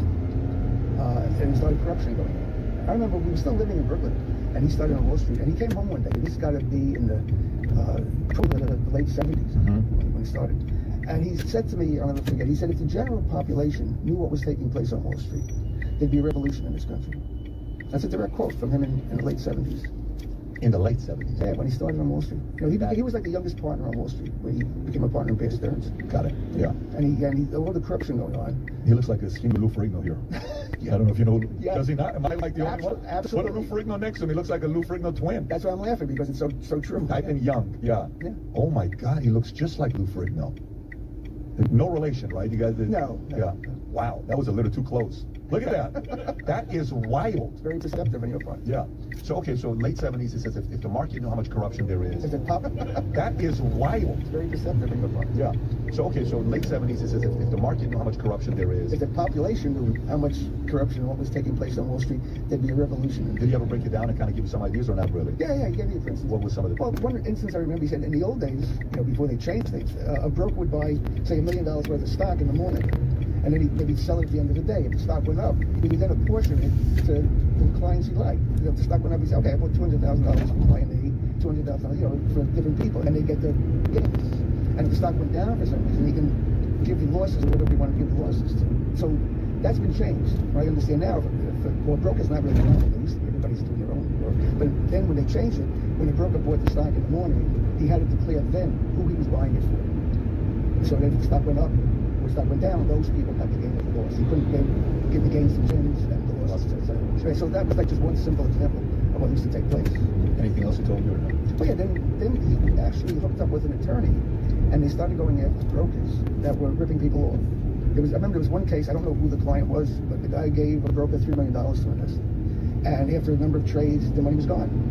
And the broker basically said, well, you know, we made 10 trades and they were all lost. Now, Jeffrey was a mathematician, And he knew that statistically, it's almost impossible to lose 10 trades in a row, just like it's almost impossible to win 10 trades in a row. Like the odds are kind of the same. So when he sees that every trade was a loss, even if you did it randomly, you're going to get some gains. So then they started digging into this, and they found that there was a lot more trades made, and money was mishandled, and they would go after the broker and reclaim money. And whatever the monies they reclaimed for the investors, they got 50% of. So they made a lot of money reclaiming money that was basically stolen from investors. This is what you said. So what was? But I mean, all of that stuff is great. But Mark, to go from $500,000 a year, $1 million a year, $2 million a year, $3 million a year, $5 million a year, $10 million a year, it's hard to make 6 figures. It's harder to make $1 million. It's harder to make $10 million. $600-700 million. How do you make that kind of money? You make good investments. Do you know any one of the best investments he ever made? That he made? I don't know anyone in particular. I know. We didn't talk too much about it, but I know at one point in time he owned, one of the owners, if not the owner, of the company that made football helmets. I think it's Rydell. They make all the sports team helmets. He bought that company, they were in trouble, and he eventually sold it and made a lot of money with that. I don't know the details of it, but I know he sent me a helmet, so I knew that he actually had the company. Who is this one guy that we did 2 stories on? The one billionaire that said he paid $120 million of consulting fee to Jeffrey Epstein. Oh, that was Black. Yeah, that's Black, right? Yeah, because I heard that on the news also. Yeah, Leon Black. Can you go up and just put Leon Black and put Epstein? Leon Black, Epstein. For estate planning is what I remember. Estate planning. Said he spent there it is. Okay. A billionaire paid Jeffrey Epstein $158 million for tax estate planning. Look, you're smart, okay? And I would use the word astute. Who the hell has ever spent $158 million on estate planning services? I just did estate planning. And I know some of these estate planners that are the high-end estate planners that deal with billionaires. I was at an event a few weeks ago. Only 60 billionaire families were invited. I was there myself. We're at a Goldman Sachs event. It's in Newton, Chicago. It was a very intimate event. And even those guys use similar estate planners that you go through, and you can do unique ways of doing it. The irrevocable life insurance trust, the ILAs, all the stuff that you do. Okay.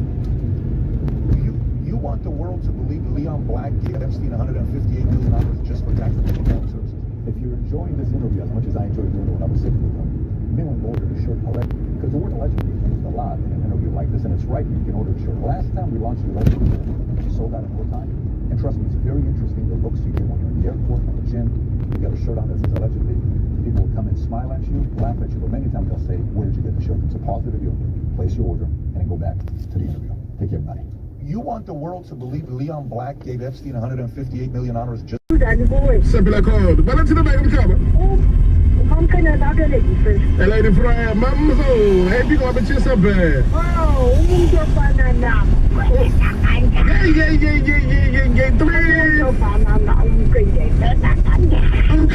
Okay.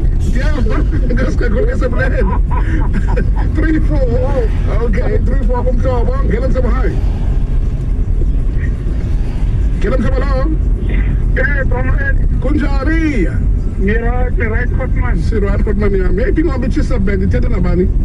Oh, just an away the colors and the pictures. All right. Come on. When they kill it, what better come on the time alarm, Johnny?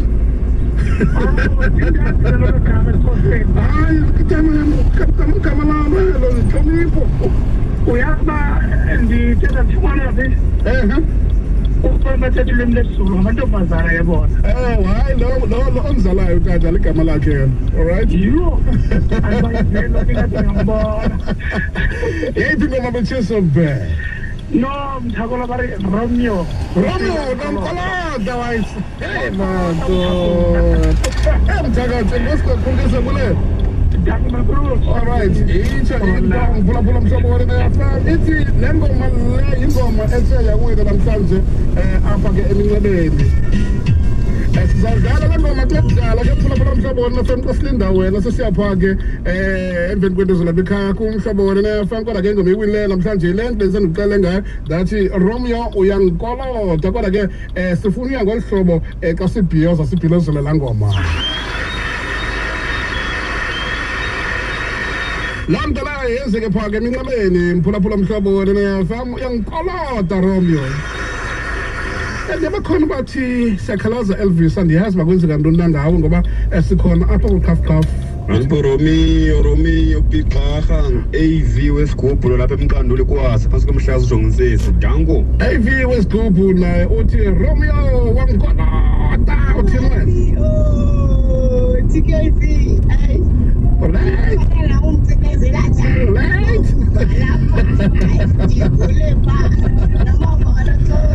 Yaphinda bengenile ke lokho hayi basiva omnye apha kumhlobo we-FM apha kula macandelo ethu aka WhatsApp apha ku-88 2106 nationwide ba yena uthini na ngeli xesha nje kuba kaloku sifuna le nto uba mayiqala naze wonke umntu atsho athi hayi nam nditsho ndithi uthini wena?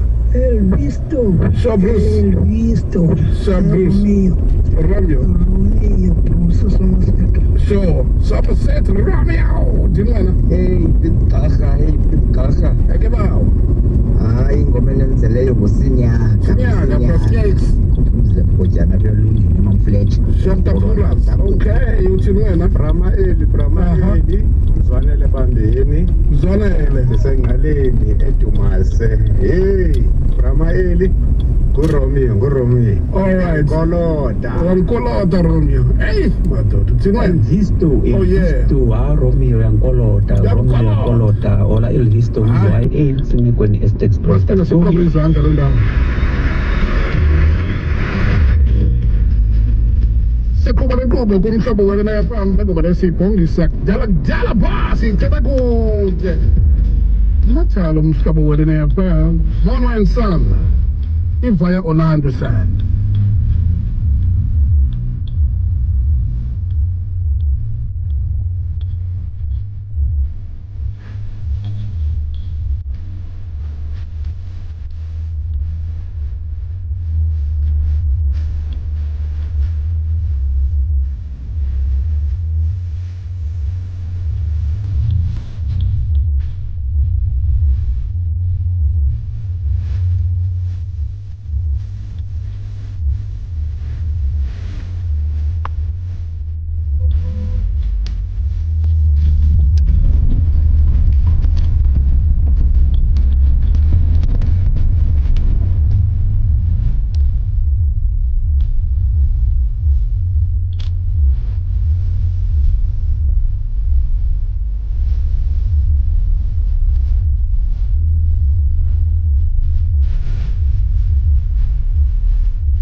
one day and went to this Republican executive committee. And I was the only young black there, mouth full of gold teeth. And I kept trying to speak on the microphone, and I ran into Greg Abbott, one of his aides. He said, "What do you want to say?" I said, "Man, I remember this party used to embrace niggas." He was a young white boy, so we could talk this language. He a hip hop white boy. Used to embrace niggas. I want to get him.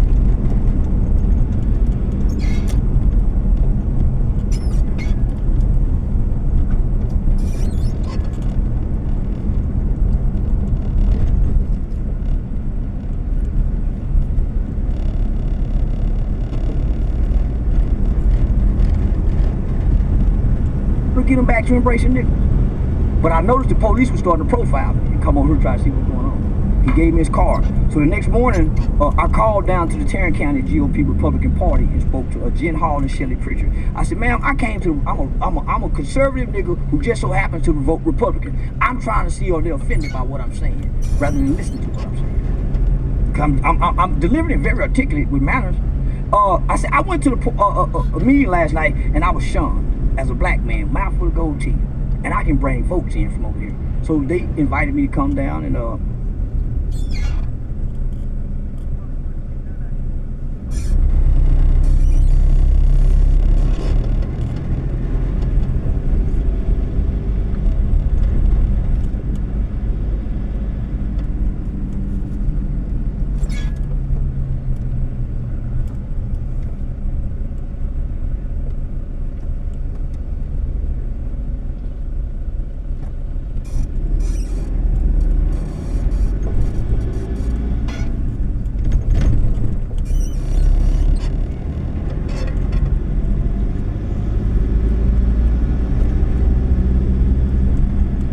they adopted me.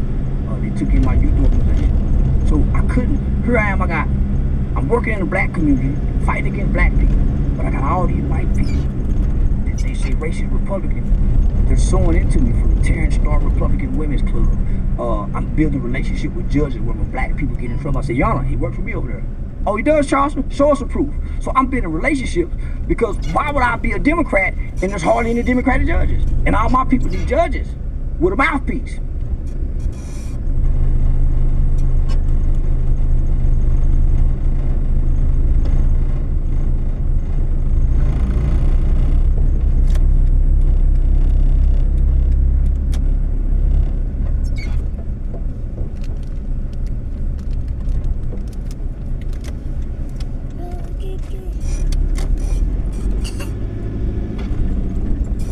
In 200 meters, your destination will be on the left.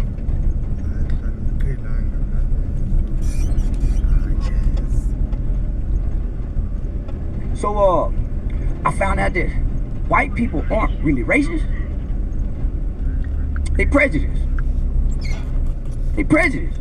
We all prejudiced. We're all ethnocentric ideologies that think it's better than others. Your destination is on the left. We just don't understand each other. So I start bringing niggas around, these white Republican people with dreads and tattoos who had murder cases, and they see redemption in these people because they hear the stories. So now we're all partnering together to work with children. We're doing reading programs. So I let the divisiveness of America's culture and temperament at the time, George Floyd killing. So yeah, man, I didn't want to be connected to hate because I was starting to hate. But I wasn't hating white people. I was hating black.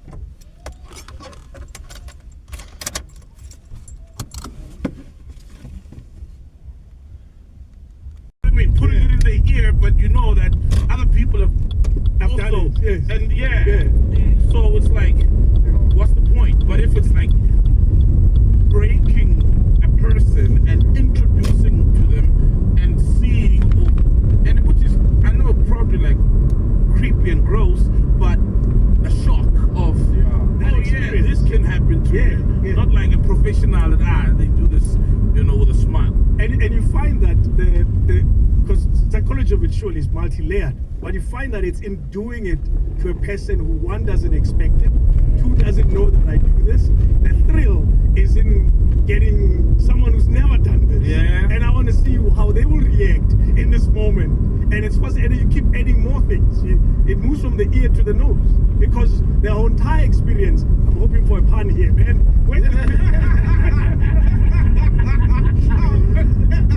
gave you a nose. I gave you a nose.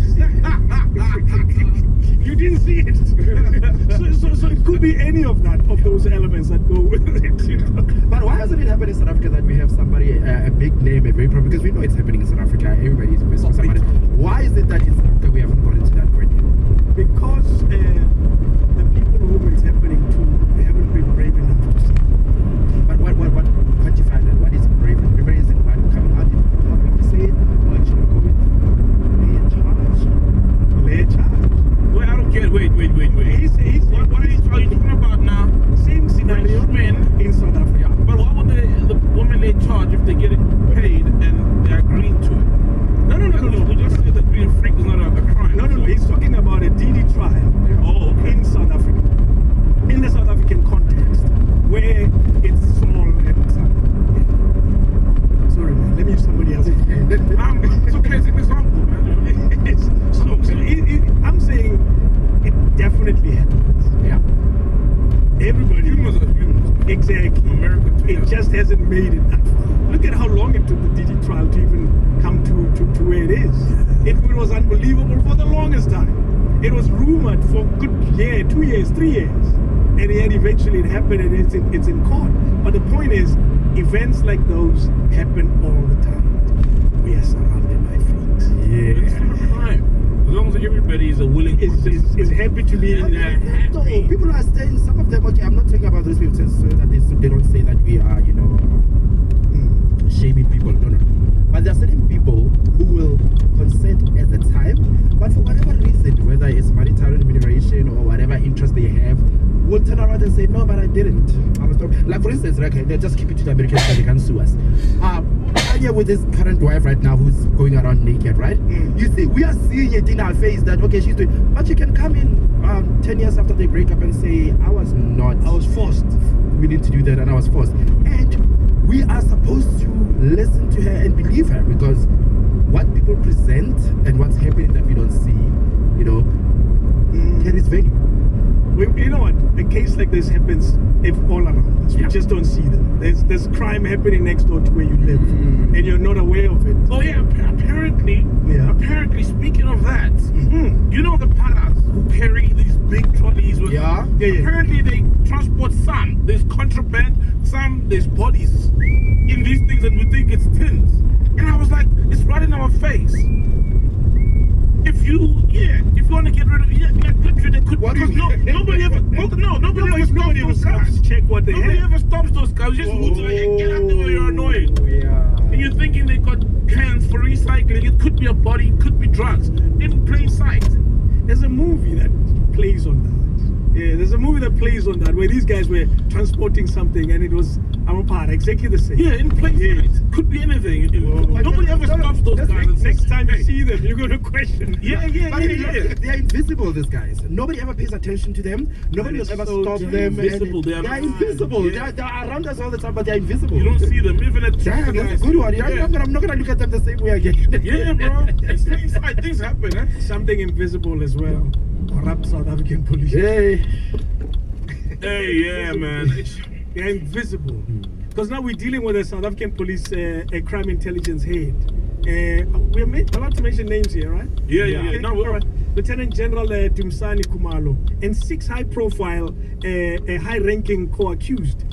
They are being charged, and they appeared in court on Thursday, facing fraud and corruption for getting people jobs. Yeah, there's another one was no experience whatsoever, and she's like a top cop, given a top salary. Yes, it's crazy, right? In a country that's rife with crime, and you'd think that is one of our priorities, but when I saw law enforcement doesn't even take law enforcement serious. When I saw that, the first question I asked was, and I'm not trying to justify corruption, are cops paid enough?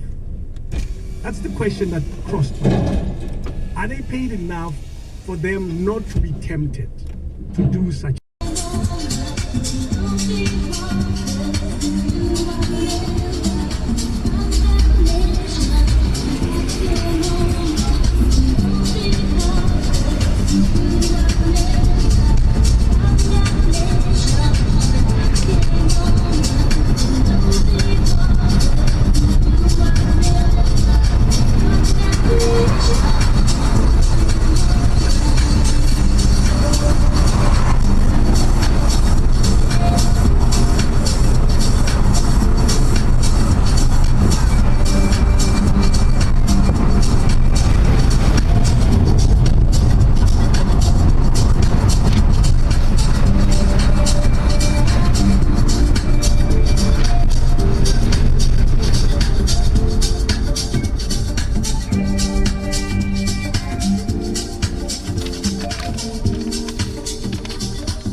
right on M7.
Believe that some Somali people living there in Minneapolis could get away with defrauding the state for, say, $9-10 billion a year? No. My answer would be no. I don't think they could be doing that without help from the deep state. Of course not. Washington, D.C. is totally involved in this and not only allowed it to happen, but made it happen. So that's because Israel recently recognized Somaliland, part of Somalia, as a independent state. Why would Israel do so? Well, they need a place to deport the Palestinians to. But you don't just get a piece of land where you can deport 2 million people to. You have to pay for it.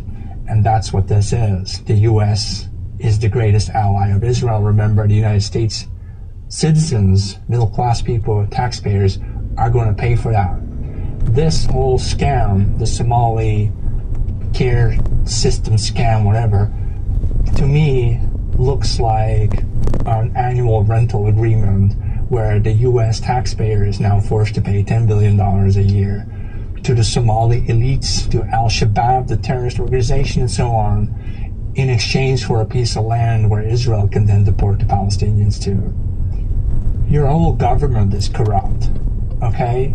And this is just Somalia. Imagine what the USA is doing with India. Imagine how much money you're bleeding to India.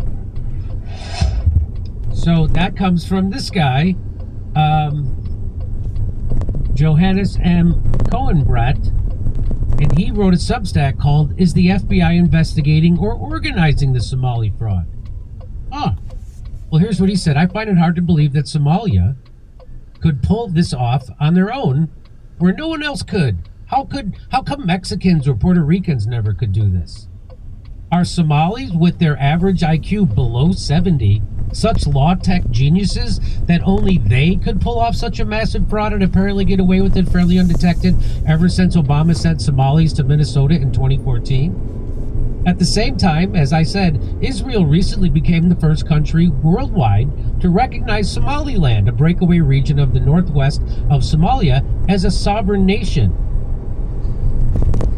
This raised my suspicion. Why would Israel care to recognize some breakaway region as a sovereign nation? Well, for starters, Somaliland is close to the Gulf of Aden, the entry point into the Red Sea, which leads up to the Suez Canal. This gulf is one of the crucial linchpins supplying the West with international trade coming out of India and China overseas. Apparently funded by the United Arab Emirates, Israel is already building military bases in Somaliland. The U.S. has bases in neighboring Djibouti. The location near the Gulf of Aden appears only extra crucial vis-a-vis the incessant attacks coming out of Yemen across the Gulf, where the Houthi rebels have been using Iranian or even Chinese-backed drone systems to attack the U.S. Navy's, Israel's, and NATO's vessels. The cheap rebel drones have been wreaking a ton of havoc and have also made the West lose some face, since its super advanced systems are no match against the primitive sticks and stones being thrown at it. But one does not simply acquire a piece of land the size of a country, not without war or without bribery. To secure Somaliland in the ever-complexifying geopolitical struggle for Western dominance, Israel and its greatest ally, the USA, if not Britain, would have to have offered the Somali elites something of value. And that's how I made the connection to the Somali fraud cases in Minnesota. Wait, did Obama really send Somalis to Minnesota in 2014? Yes, he did. The problem was neither the USA nor Israel could be seen bribing Somali elites to give up Somaliland. So I think the whole migration of people to Minnesota served as a payment scheme, perhaps a rental scheme. The people who would later commit massive fraud against U.S. authorities were being shipped in under Obama, but this doesn't let Trump off the hook. Trump, the narcissist, is more concerned about winning his Nobel Peace Prize, which Israel's Netanyahu personally promised him to get. Trump seems controlled by Israeli interests, you'd think. What I find hilarious, though, is that the U.S. ruling circles chose to do a fraud scheme to the benefit of terrorist organizations such as Al-Shabaab in Somalia. Why didn't they just give the Somali leaders some theme parks, landmarks, or skyscrapers? I guess that too much of U.S. real estate has already been promised to Arabs, Russians, and Chinese investors. They're running out of options to bribe foreign partners unless they start taking the money directly out of the social services coffers. Yes, in short, I believe the Somalis that Obama brought in were henchmen. And I believe these henchmen were given free rein by both Washington, D.C. and the FBI to commit fraud. And no, I don't think the FBI Director Kash Patel is going to do anything about it, because the FBI isn't investigating the fraud. The FBI is organizing it.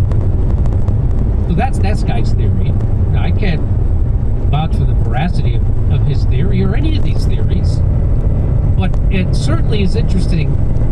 There's definitely a connection between the fraud of Somalian people in Minnesota with Israel recognizing Somaliland and wanting to get the Palestinians to Somalia. There's definitely a connection. There's definitely a connection. Okay, so I mean, everybody has seen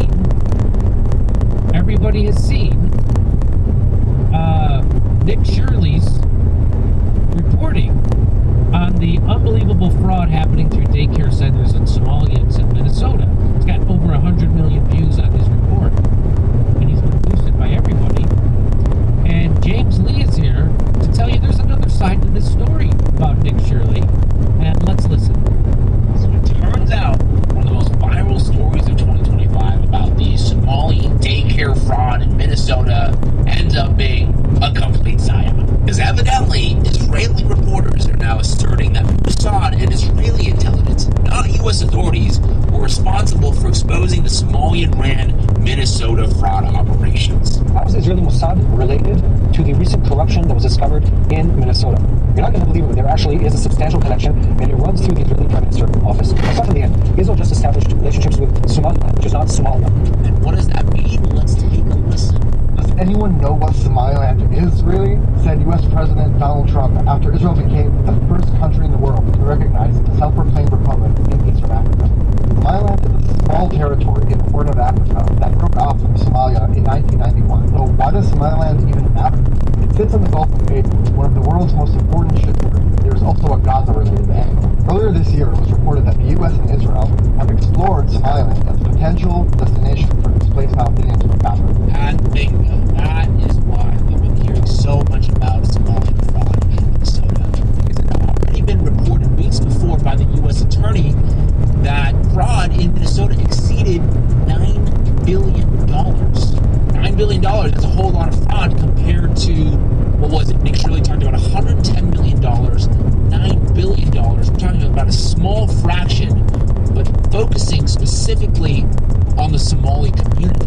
And then you have the amplification of this story, which isn't necessarily organic, right? You have people like Elon Musk, Vice President J.D. Vance, Attorney General Pam Bondi, all amplifying this story. I'm not discounting that the fraud exists within the Somali community, but is the focus, is the amplification making us feel a certain way, or trying to make us feel a certain way about the Somali community? That's the question. Now, according to Somali intelligence, Somaliland has accepted 3 Israeli conditions in exchange for Israeli recognition. One is the resettlement of Palestinians. 2, the establishment of an Israeli military base on the coast of the Gulf of Aden. And Somaliland joining the Abraham Accords. Well, isn't that a lovely and convenient development for the state of Israel? That they get somewhere to dump the Palestinians. They also gain a critical and strategic military base, and they create an ally in the region that did not exist before. So maybe they get a resident independent journalist who maybe isn't so independent if you read what this story is all about. Well,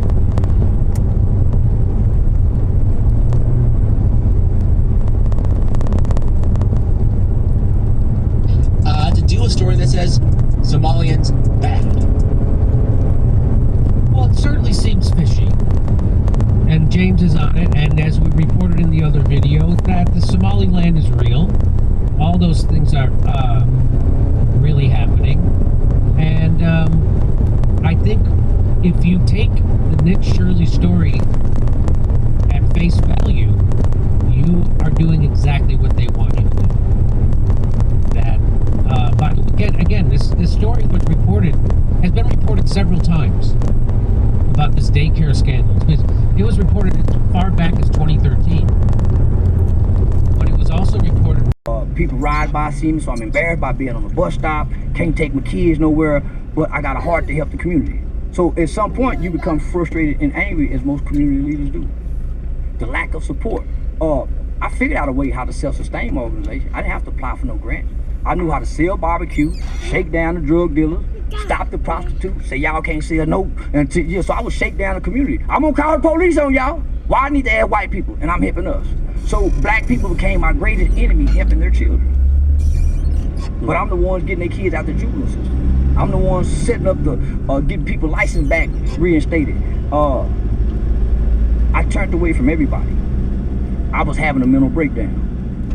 Every day, all day. Man, you talking about for almost 7, 8 years. And I'm speaking in legislation, doing trainings, for the U.S. Department of Homeland Security, and I'm trying to maintain my GPA. Yeah, I had a mental breakdown. And this is what caused the breakdown. Because I was used as a political pawn from the power structure. They needed a voice like mine that was dynamic, that challenged the black preachers. And I challenged them, shamed them. So white people grabbed me and made me a poster child. They used me as a voice piece to go out into the black community to bridge the gap between law enforcement and the black community. So at the time, the federal government had just issued out a national initiative to 6 cities that probably could be the next Baltimore rise. So Fort Worth was one of those cities. It was called 21st century community policing. So they kind of want to bring back beat cops, where the cops know the neighborhood, put more. This is in Dallas. This is Fort Worth. So they had this program that the police department developed by way of this national initiative that was called procedural justice. Procedural justice was a new training aspect that was brought to new law enforcement to kind of have them more race sensitive, right? And they needed a black voice to go out. So I was one of the main voices that they used. By the way, what do you? TD Jakes is in Dallas, right? Have you ever done anything with? What do you think about TD Jakes? He for TD Jakes for his church. He not for the community. He's for his church, not meaning members of his church. He mean the Potter's house. Right. Meaning a member.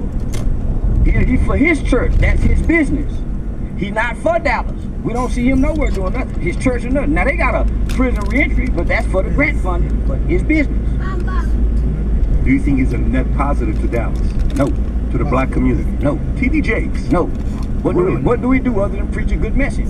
To make our mothers feel good. Only come.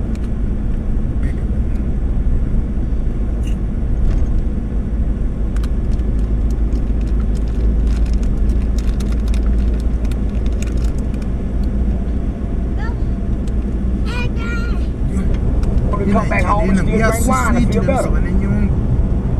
Playing a pussy with a rose to feel even more better.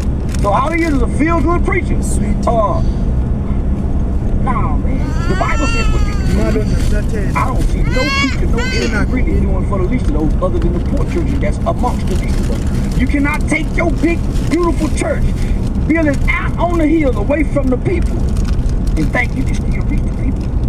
They can't walk to that church. In 600 meters, turn left onto the ramp. ATM machines all over this motherfucker. And when it's time to pay tithes, poor people are excluded out of the black church. What do you mean? They're excluded. The preacher make you feel like you ain't got a soda seed. Who got a soda seed? They make you feel like if you ain't got no money to give. God don't need my money. He need my confession. Turn left onto the ramp. Yeah, now the black church full of shit. They go for TJ, all of them. What is my Creflo? Full of shit. Obsolete to the black people. Right. They have an audience like I got an audience. If I lose a page, my audience come follow me like they're following. They're not for the community. I started from the community and developed a following. You don't think TD Jakes is a net positive to the community? He's still like, you know. He preach other. Why is a preacher pot? How is a preacher? Go back to what you said earlier. You said hip hop or the movies would come to the bad communities and they would convert. So what if somebody doesn't live in Dallas and they live in Kansas, they live in New York, they live in Arkansas, they live in London, and they watch him, they're like, they just like the way he delivers his message. Isn't that a net positive? No. Tell me why. What does it do? It make you feel good for the moment. It make so church make you feel good for whatever. Hey, hallelujah, pastor. You go back to the same problems, same condition, and most people's lives don't transform. She can let us know by the end of today. Why? Well, I'm sorry. If you're saying this is happening on the 15th, why am I getting 24 hours to be able to respond to you? That doesn't make any sense. That, for some reason, feels like this is a BS offer and a really cheap PR move. There's no reason to issue a 24-hour response and put this stuff in the middle of the night, A. B, there's no reason you didn't reach out to me and say, hey, does this work? Can I check some flights, see if I can get in there? Nope. This is it. They put this up there on the 15th, the last week of our show is live. Obviously, leading up to Christmas, that's the last week of our show. Obviously, it's a pretty busy week. So I'm like, okay, caught off guard by this, but you know what? I sense this is a PR move. So let me say, you've already said it's live streamed. If an event is live streamed, of course, we can make it work any place. I mean, at any time, any day, we can make this happen, right? Because you're live streaming it. There's no reason I can't show up electronically, okay? I respond to him and I say this. Kind of weird how you didn't email or call me to ask about times or availability and instead chose to tweet this confirmation out at midnight. Why am I learning about this on X? December 15th does not work in person. And 2 p.m. happens to also be the literal time that I do my podcast live every day, which you knew. But we will happily cancel my daily podcast and we'll join you guys virtually instead for the live stream on the 15th. If that works on your end, let's lock it in, question mark. Virtual, okay? yes. We're jumping here. Let's make it happen. Okay? That's the beauty of the internet. That is the beauty of 2025. You can literally be any place, anytime. Just send me a link, right? Any place, anytime. We can join you virtually. In fact, today on their show, they had Andrew Colbett joining them virtually. So they have the tech capability to do this. We have tech capability to do this. Let's make this sincere and do this for people around the world who do not feel that you guys have been honest reported ahead. In terms of answers that you could obviously supply regarding Charlie Kirk's assassination. Well, if we needed any more evidence that nothing that they do is genuine and that this was an obvious planned PR move, here is what Blake tweeted out just now before we went live on the show. Yesterday, we made it clear that we would be scheduling a formal response to allegations and accusations that you have made. We have decided that response will be delivered during a live stream, as he said, a live stream, on December 15th. thank you for your response letting us know that you will not be joining the in-person conversation. We will be proceeding without you. Why are you proceeding without me? To have a conversation that is about me. Why am I getting 24 hours to respond? Why do you need me there in person if you are trying to be sincere and answer the very many questions that I have brought up on this show? You guys weren't even sincere in what you said yesterday. You told some glaring lies about things that I have said. So we're supposed to trust that you guys are going to handle this discussion all by yourselves and respond to any and every allegation? And this isn't just some planned PR for once and for all.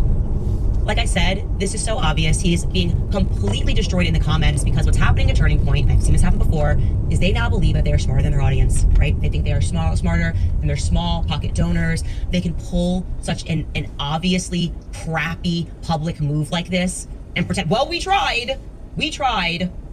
You know, she said she could make it work and we tried, but it has to be physically, she needs to be in person, even though we have shown that we have people join us not in person and it's live streamed and we both have the tech abilities to do that. If she doesn't make this work within 24 hours, we can now say that it's on Candace. This is a disaster, okay? It is a dumpster fire. That's the only way to describe what is happening at Turning Point USA today and right now is a dumpster fire. Everyone can read this for what it is. As I said, they're getting destroyed in the comments. Like, really, guys? Really? You're not gonna just send us a simple live stream link and let us join you? We've had people on this show live streamed. We can have them tomorrow. I said, in response, I said to them, I'll make this work. I also attached to that tweet any day leading up to the 15th. We can do this virtually any place and any time. But no, they need to have it in person in Phoenix on December 15th, or they cannot have me at all. Is that passing the vibe check for you guys? Or does it seem like more posturing and more of a way for them to simply be in the room with themselves as they all lie without any person in the room to be able to fact check those lies, who have researched those lies and who have kept a list regarding the very many lies they are telling, okay? I maintain that Turning Point is engaged in a cover-up. That is how I feel, okay?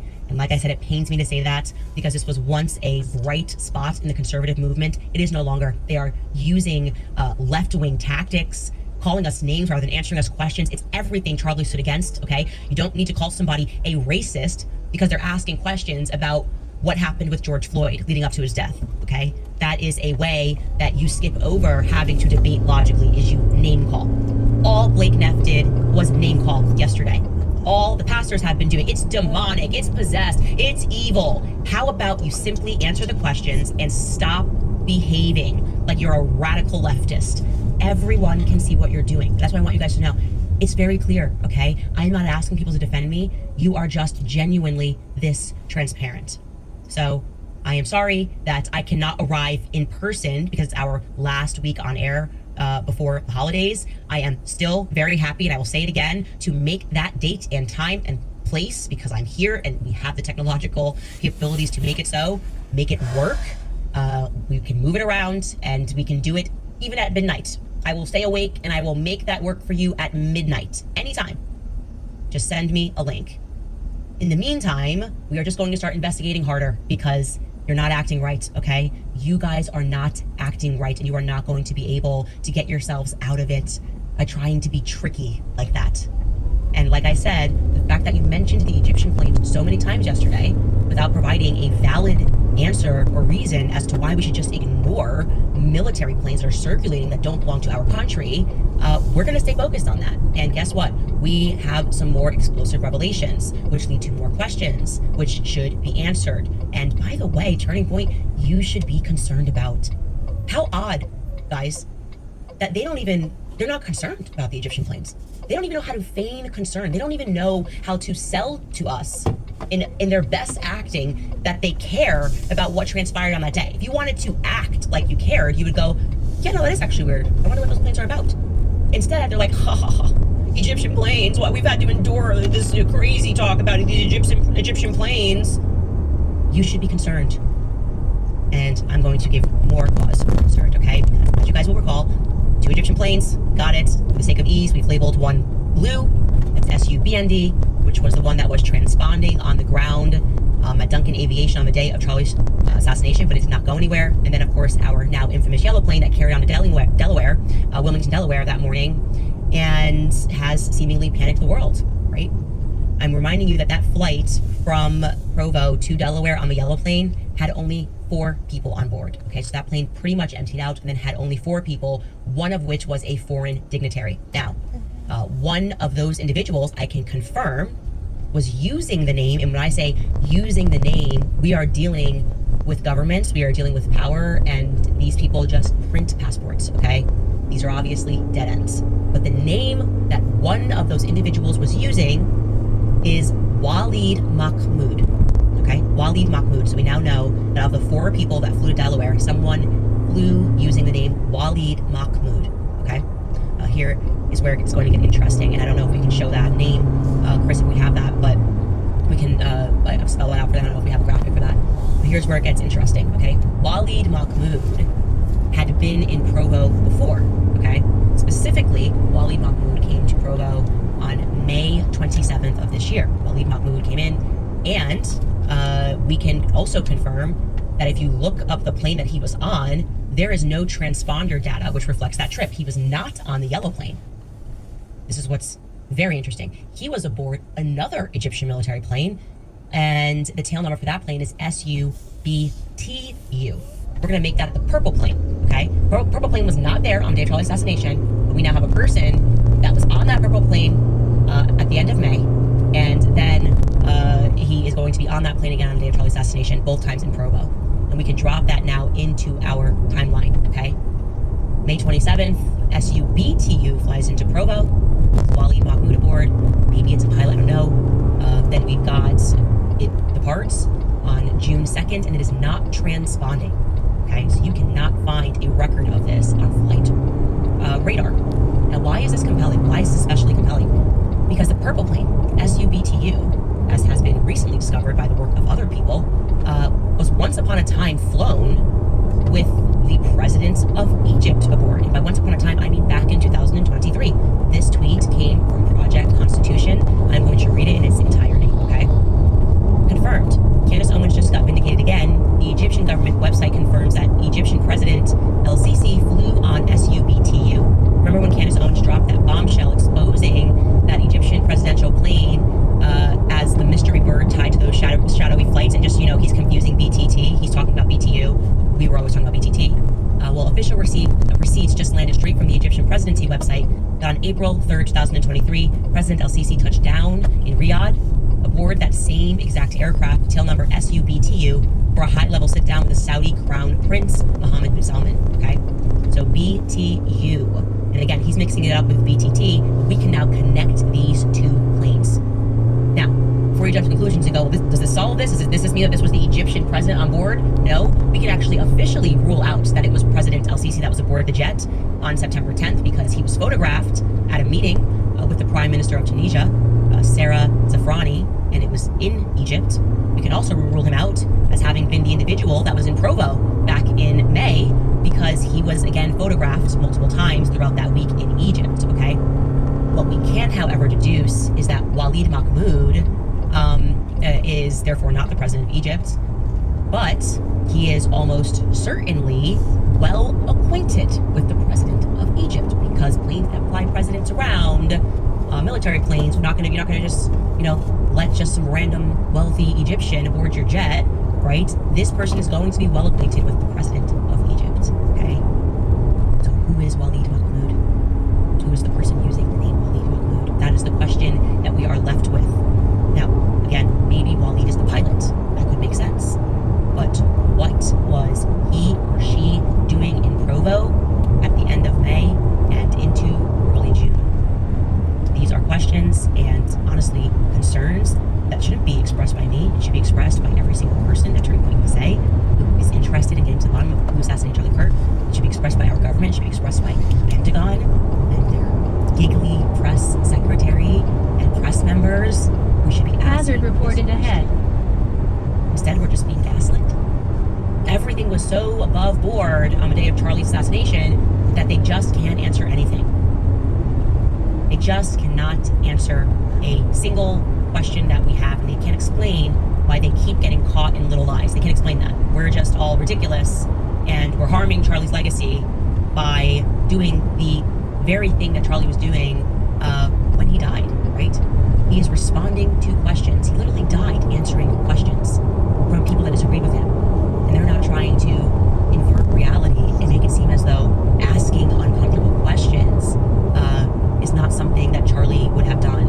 Pointedly ridiculous, and again, ever so Speed camera ahead. I don't think they're going to be laughing long, because I do think that we are getting close. Alright, you guys, this holiday season, express your love with a very special gift of premium steaks from Riverbend Ranch. Their holiday bundles are only available while supplies last, and they're going to go pretty fast. For health, and that is Dose. Dose is a powerful, all-in-one wellness shot that helps support gut health, immunity, energy, and all the stuff that really matters when you plunge participants. One shot of Dose for your liver is equivalent to 17 shots of turmeric juice. DoseDaily.co/Candace. That's DoseDaily.co/Candace for 35% off your first month subscription.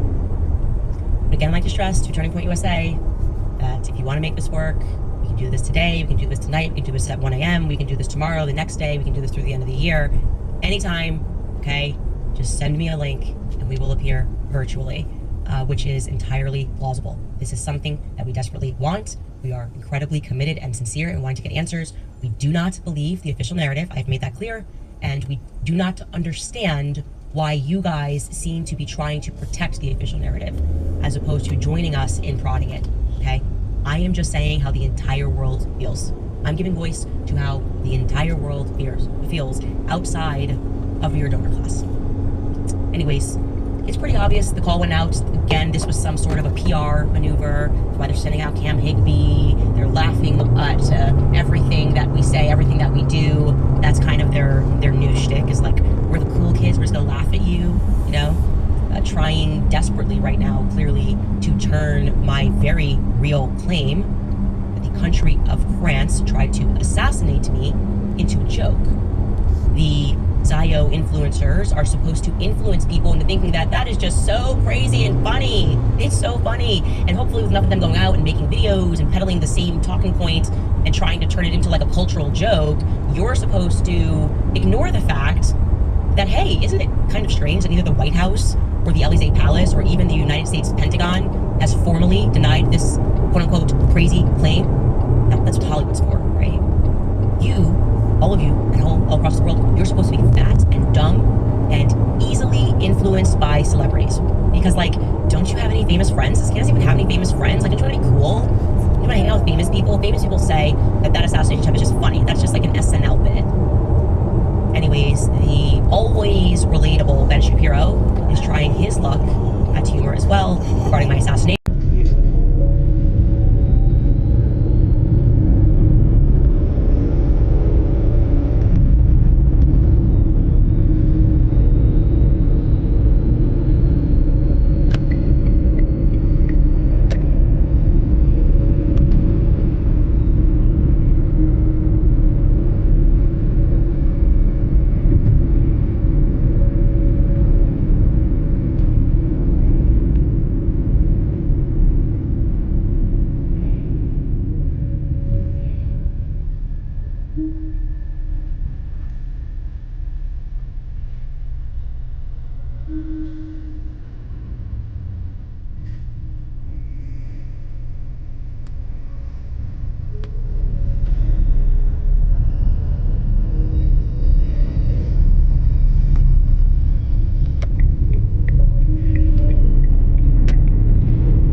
kuba sensukudlula kuyo indawo athanda ufota yonke into apha.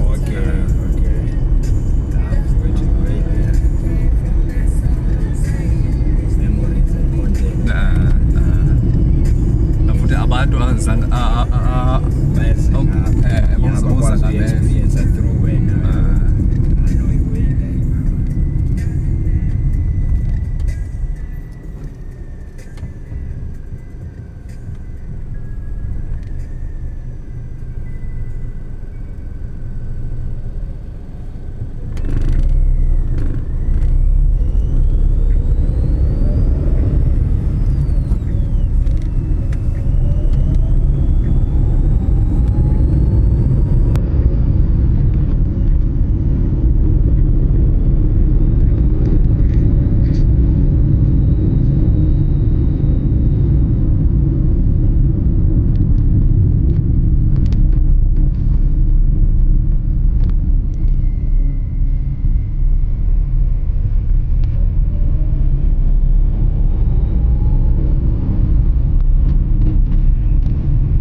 Yeah, he was powerlifting. Remember when he got up to like 265? You know, when he won the K1 Grand Prix? Oh, yeah. He couldn't hit him.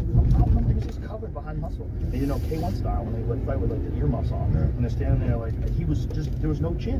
You couldn't see it in there. He was bad, motherfucker. He won it too, didn't he? Yeah, he won a Grand Prix, which is crazy. He was a bad. I was always worried I was going to have to fight him in pride. I don't know why they never put it against him. Bro, when he fought Brock Lesnar, if they kept the testing that way, he might have been the heavyweight champion. He might have stayed the heavyweight champion too. I mean, he was hard to handle that way. He was so big, and he had those elite kickboxing skills.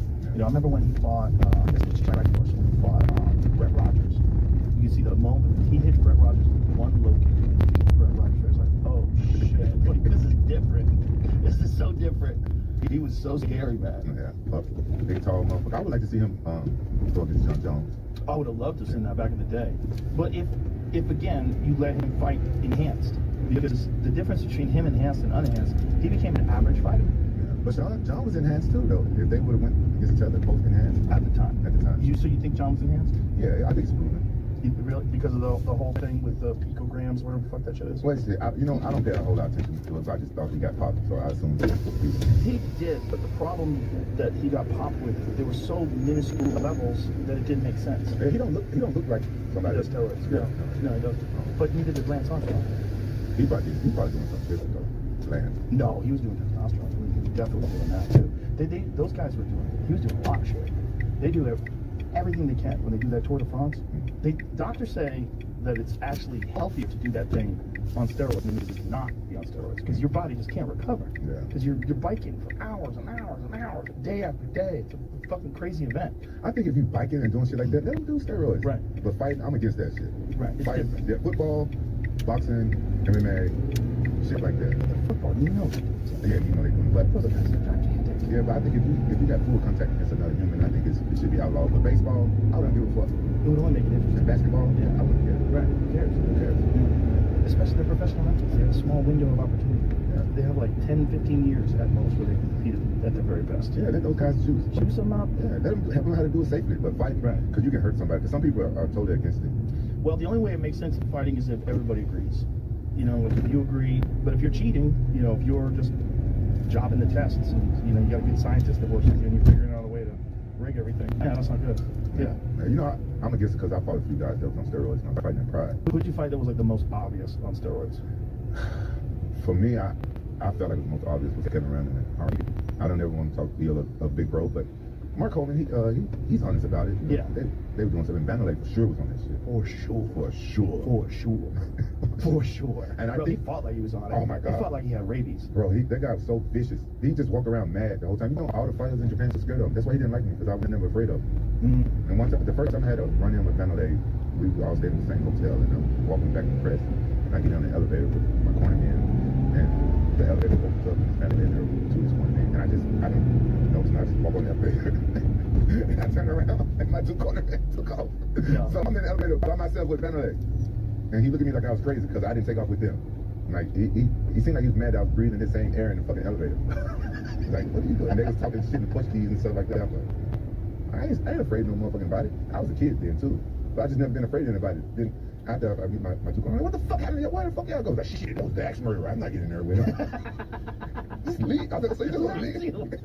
They didn't even pull you out. They didn't even touch me. Oh, that's so ridiculous. I would never trusted those dudes again. Yeah, fuck them. Just definitely. I was cool, but he never liked me.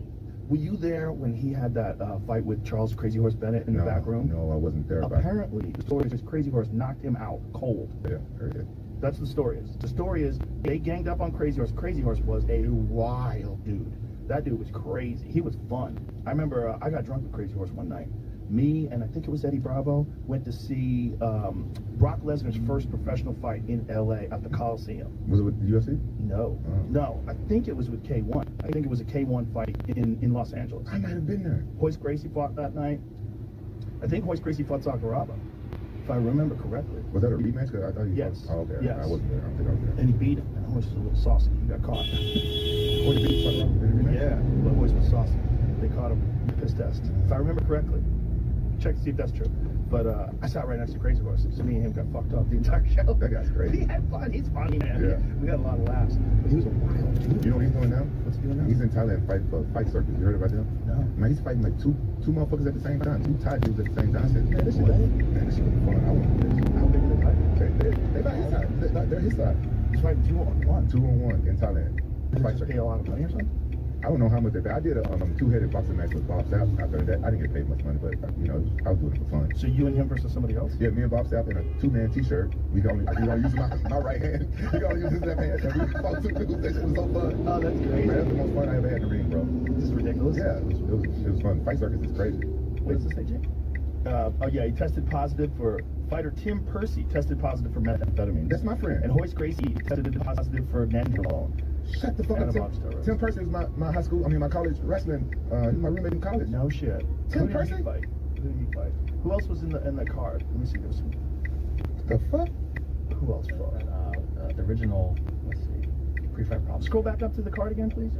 me see who was on that card, because there was one crazy KO where there was like a football player, Johnny Morton, right? He fought a guy who's a comedian. That guy, Bernard Akka, a Japanese. How do you say his name? Akka, a Japanese-born Taekwondo practitioner, kickboxer, mixed martial arts, and comedian. Yeah, that guy. Oh, Johnny Morton. That was horrible. The comedian fought somebody? Oh, yeah. I don't know how good his comedy is, but he can fuck people up. I'll tell you that. Jake Shields was on that card. He won. My rear naked choke. Yeah. Soccer Rob was on there. Yep. So, Hoist beat Soccer Rob didn't test positive. Ray Stefo and Marvin Eastman dropped the alcohol extension. So that was a K1, right? That was like uphill when Roger was on real quick. That was his first fight ever. Yeah. But so Crazy Horse was backstage, and all the Truth Box guys got in with Crazy Horse. And didn't Christian Marcelo, I think he choked Crazy Horse out, right? Put him in a triangle afterwards too. So Crazy Horse apparently knocked out Vanderlei, and then got choked out, and then he went and fought. And or had he already fought? I don't remember if I heard Vanderlei fought after he got knocked out. Yeah, after that, Alcohol fought and won. The one by decision. Who did he fight that time? Let's find out. Let me see Vanderlei's record. I'll tell you when I see it. Because you can tell he's like fighting a little cautious. You know, like maybe didn't want to get hit. Bro, that's crazy. What the heck cameras make that?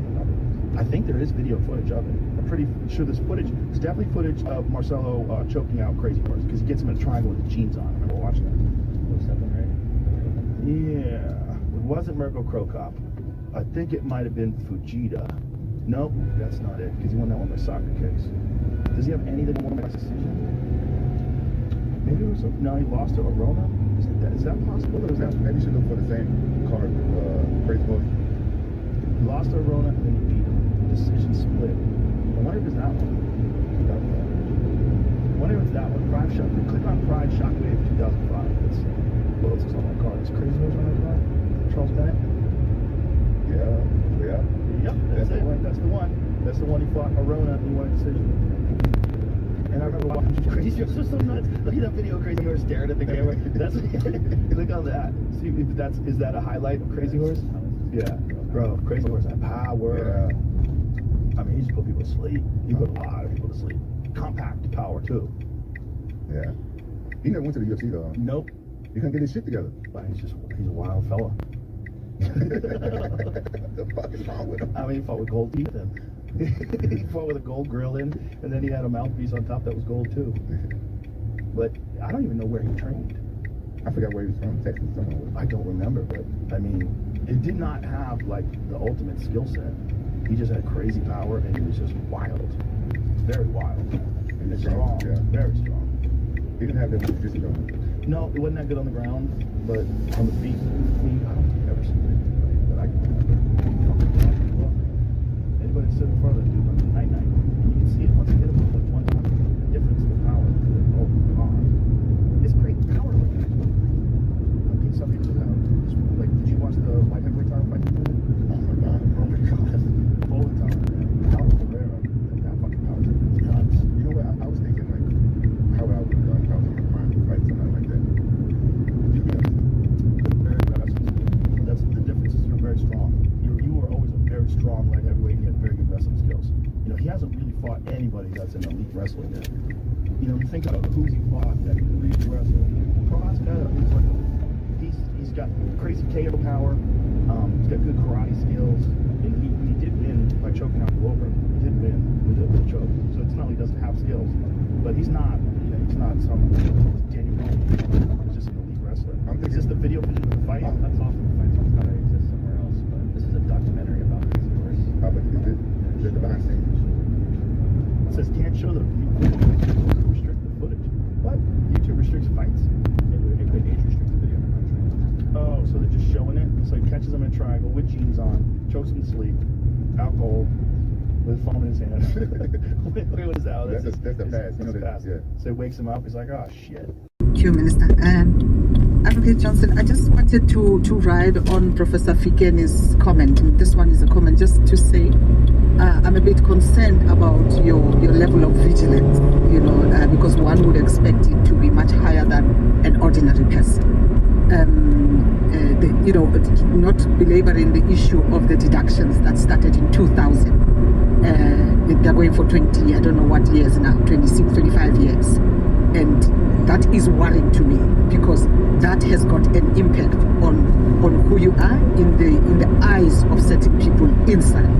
That's one of the main reasons. But secondly, I also, why I had to bring it back, the issue of referees, I would expect somebody who has got a friend who is maybe a scientist or something to say they were acting as a judge and write that, not you and me. Correct. We are lawyers. Correct. And it's worrying me that we had to pick it up here. You know how judges act. This person is a magistrate. Correct. You have written a senior judge. It's almost, it's bordering, if not full-blown, misleading. Because if some of the panel members or all of us did not know what an acting judge is, it gives it a different turn altogether. One of your referees is an acting judge, correct, as opposed to a magistrate. Those things worry me. They're small, but they worry me. A third one is the Estina matter was also thrown out of court as a result of unreasonable delays, and you have not mentioned it. So that's why I say maybe it's just comments, but unreasonable delays in the courts is fundamental because it goes to the heart of justice and a fair trial and access to the courts and therefore access to justice. So it's worrying me that there's the way you look at things or the way you couch them, it has a different certain level of a truth as you see it, but not necessarily an absolute truth. I think I'm also trying to be strategic. No, but you hear me. No, I hear you. Already 3 examples. Yes. Wherein at the end of the day you have not been entirely reported ahead. Let me just put it out there. Absolutely, and I want to be very clear. I have not been dishonest. Should we then conclude that your ability to pay attention to detail is a bit of an issue? Let me tell you why. Let me give her the CV. Your CV is full of flaws. There's inconsistency between your CV and the form that we've sent you. Sure. And that is worrying for me. I just looked at it.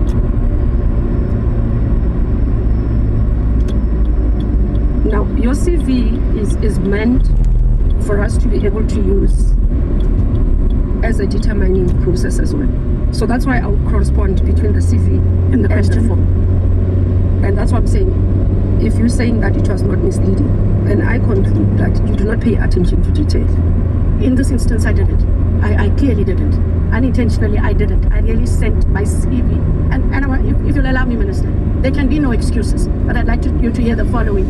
I don't apply for jobs. It's not something I do. But I take the point that I'm supposed to be more vigilant with the CV. I sent my CV and I accept that I was wrong. I should have checked it first and then sent. That is why when I had to do the questionnaire myself, I was vigilant in the questionnaire and was able to properly set out because that was then the document I was penning myself. But I can't agree on the point. I hear you are taking it, and I think this is just beyond hearing because we published this CV before we could get the form. We've never published the form. We took your CV and published it. I accept that. The team emailed you to say, please verify this CV because we are going to publish it. Because I asked them to get permission from all of you before we could publish the CV. So that you are not found wanting. You're not anything that you're not comfortable about. Please take it out. This is what you sent us, and that's what I'm saying. It's my issue. It's the ability to pay attention to detail. It's the membership of the union who didn't pay attention to detail.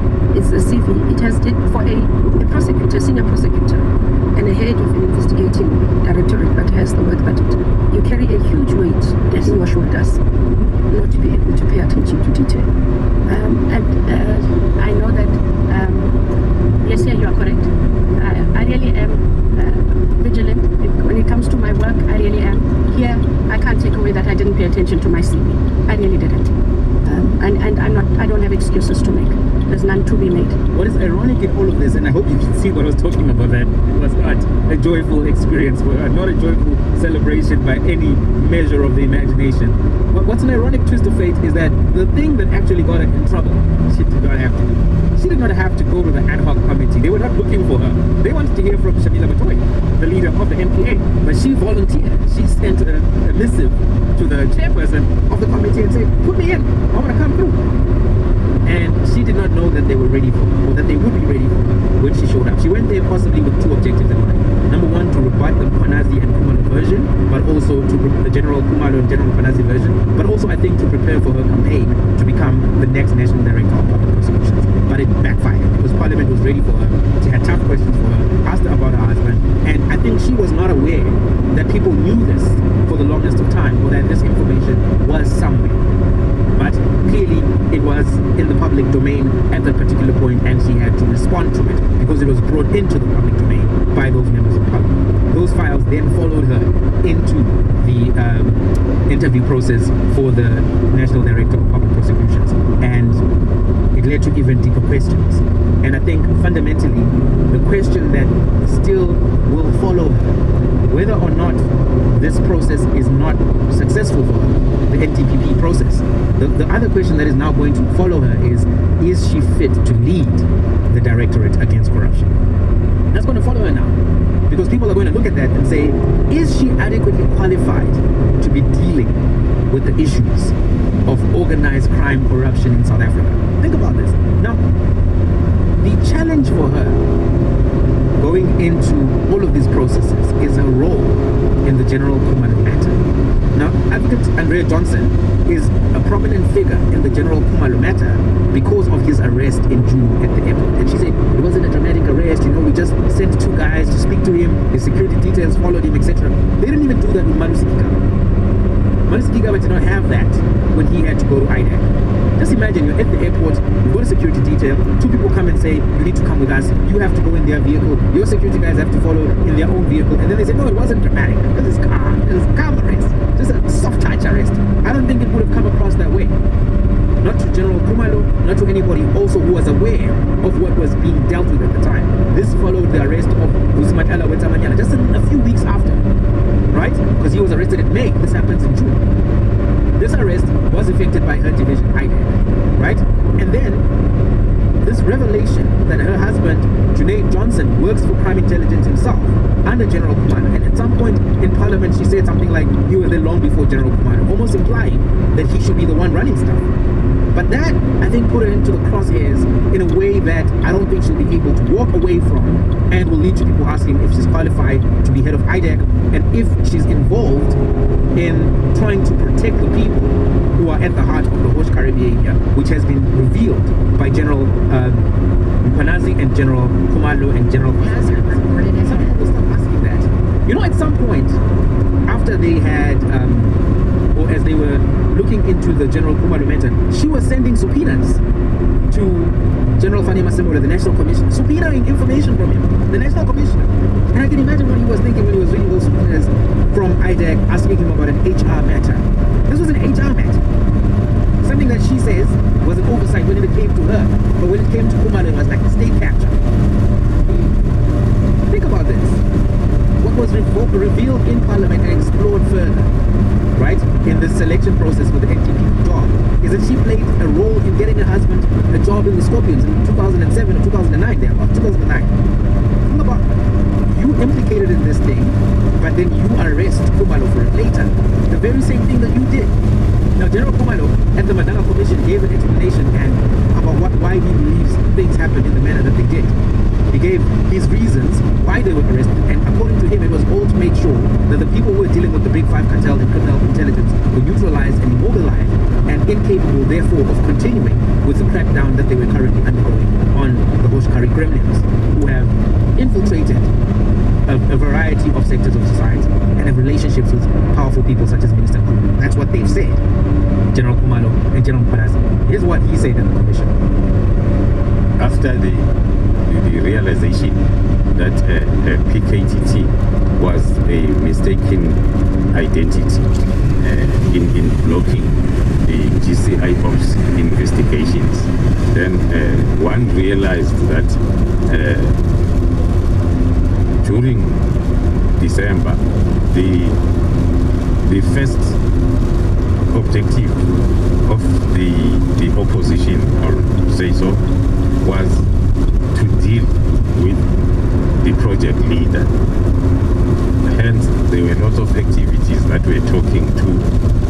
arrests of the project leader. Evidence has been led, and I've referred to quite number of examples. Even the team PKTT, most of the cases, if not all, they were registered in December 2024, the busiest month. So the closure of PKTT that happened on the 31st of March of December 24, according to our analysis, was the second attempt. The first attempt was to arrest and disrupt the activities that are continuing, and then came the disbandment. So there are lots of cases that has been indicated as part of evidence. One of them is the case that the 7 of us from the division crime intelligence are facing.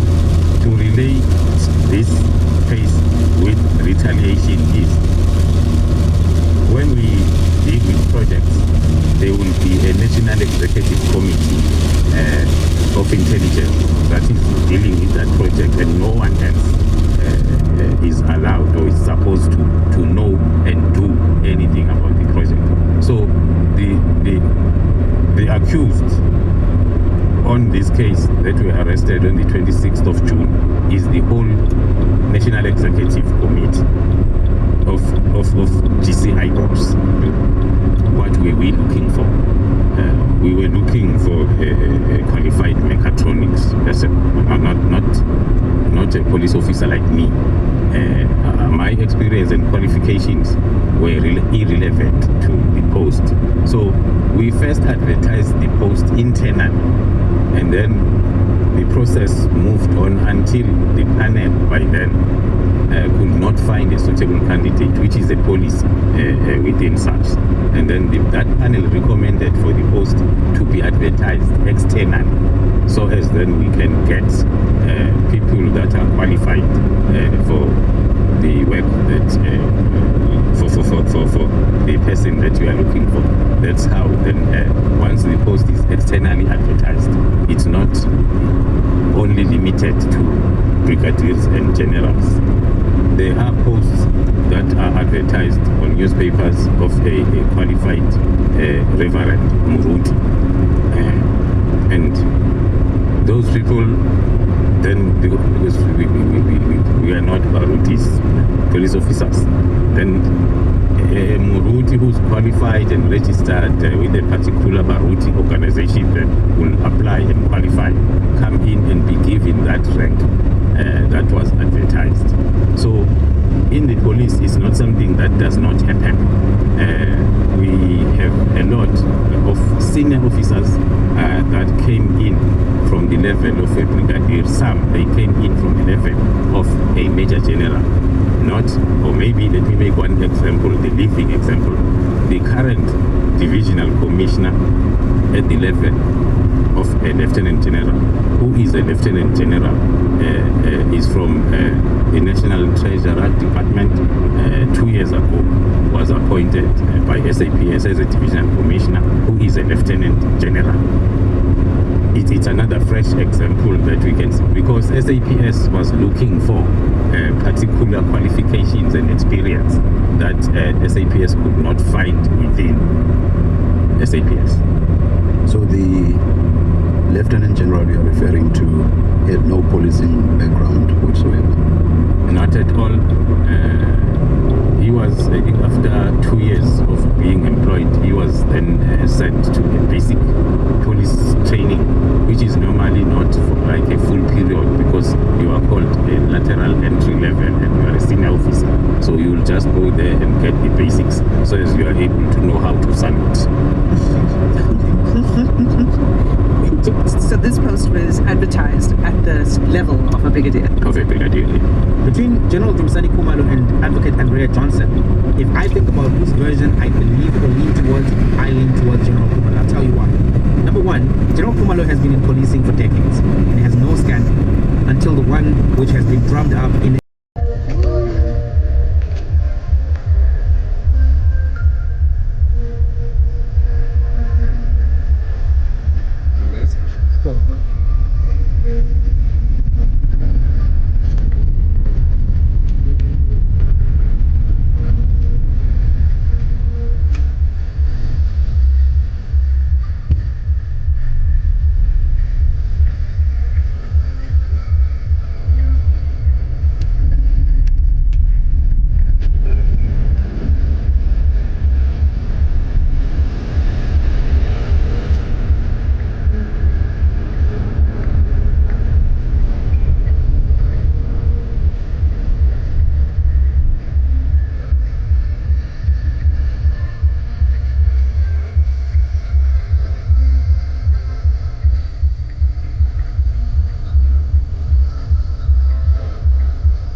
Nasengenini into nje oyenza imithetho mamela yona yodwa.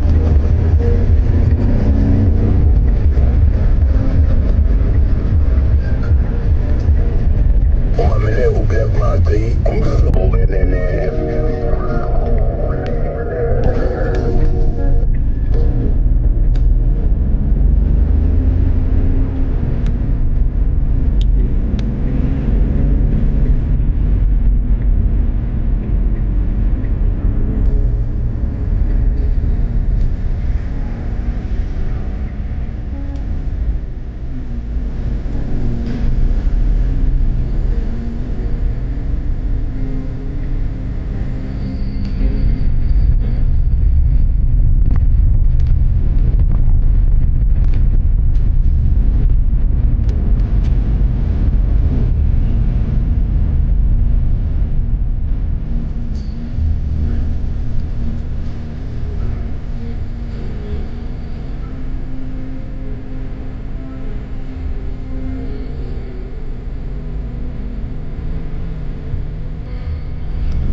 also lying, saying all of them aren't living a certain way and they have upgraded and this and that. Don't get me wrong, yes, they have cities and this and that, but it's for sure still people in huts. It's for sure still people without AC. It's for sure people still living with 10 homes and all that. They have child soldiers who were taken from their parents and become killers. And what's it, Baccarat or whatever his name? So you got women have to be circumcised or whatever. Their clitoris is cut off. Yeah. Africa can still kick their women's ass. We don't want that. Right. Now, I want to be able to slap a bitch or two and have their 5 wives in the hut, but niggas over here claim they don't want them kind of men. And you got a point on this too. When I went to Africa and I saw that the police officer was an African black man, the judge, the this, the that, I was like, so let me just straight here. Black Americans think we can go over there and you think you can override the police, the judge, the government, all that shit. I said, you still under their law. Like, there's no going over there and taking over shit. You know what I'm saying? Just think about this, homie. We're the outside child who's been discovered. Yeah. Coming back home to a family who don't know us. Yeah. We don't eat like they eat, so they have to correct us. Right. They have to. How you think they're gonna teach us to be Africans? You think they're gonna teach us with love? What we're bringing with the culture? To understand our relationship, all you have to do is go back and watch Alex Haley's story. The relationship between Hitler and Kunta when they first got there. Nope, them niggas didn't want to hang with the Geechee man. We're not Africans. We're niggers.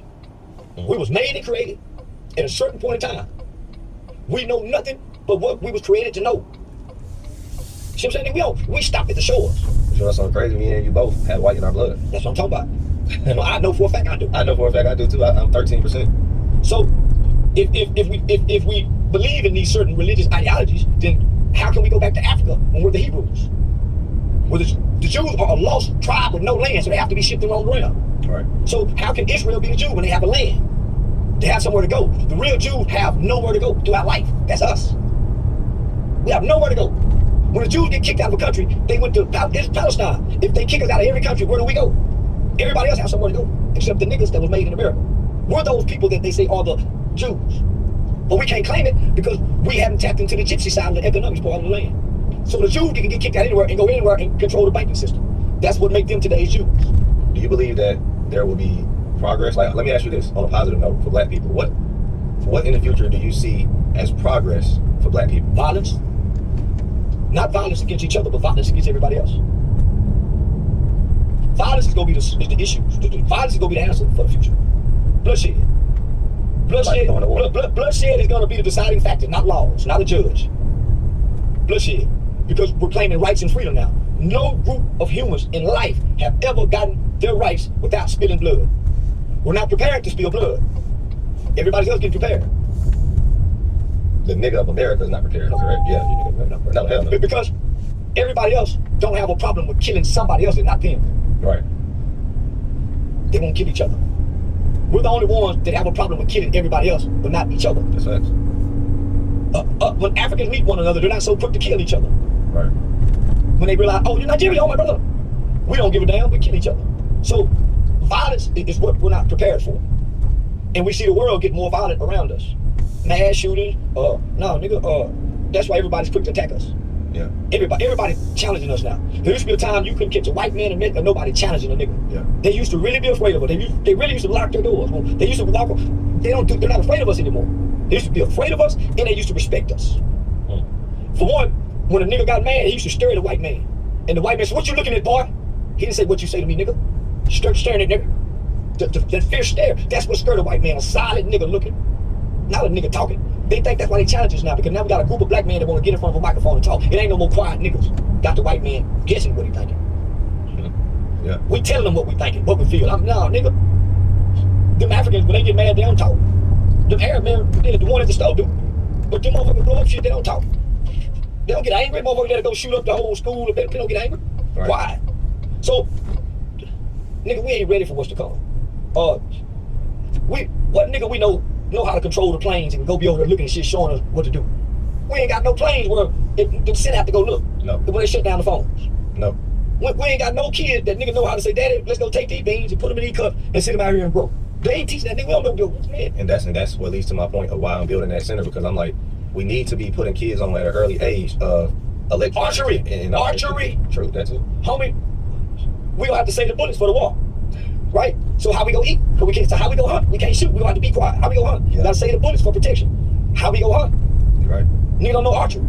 Who know how to fish and catch the fish and gut it? We only hold know how to gut the fish. We're totally dependent upon our enemy. Yeah. But too, like we talked about earlier, I feel like how they say the revolution won't be televised.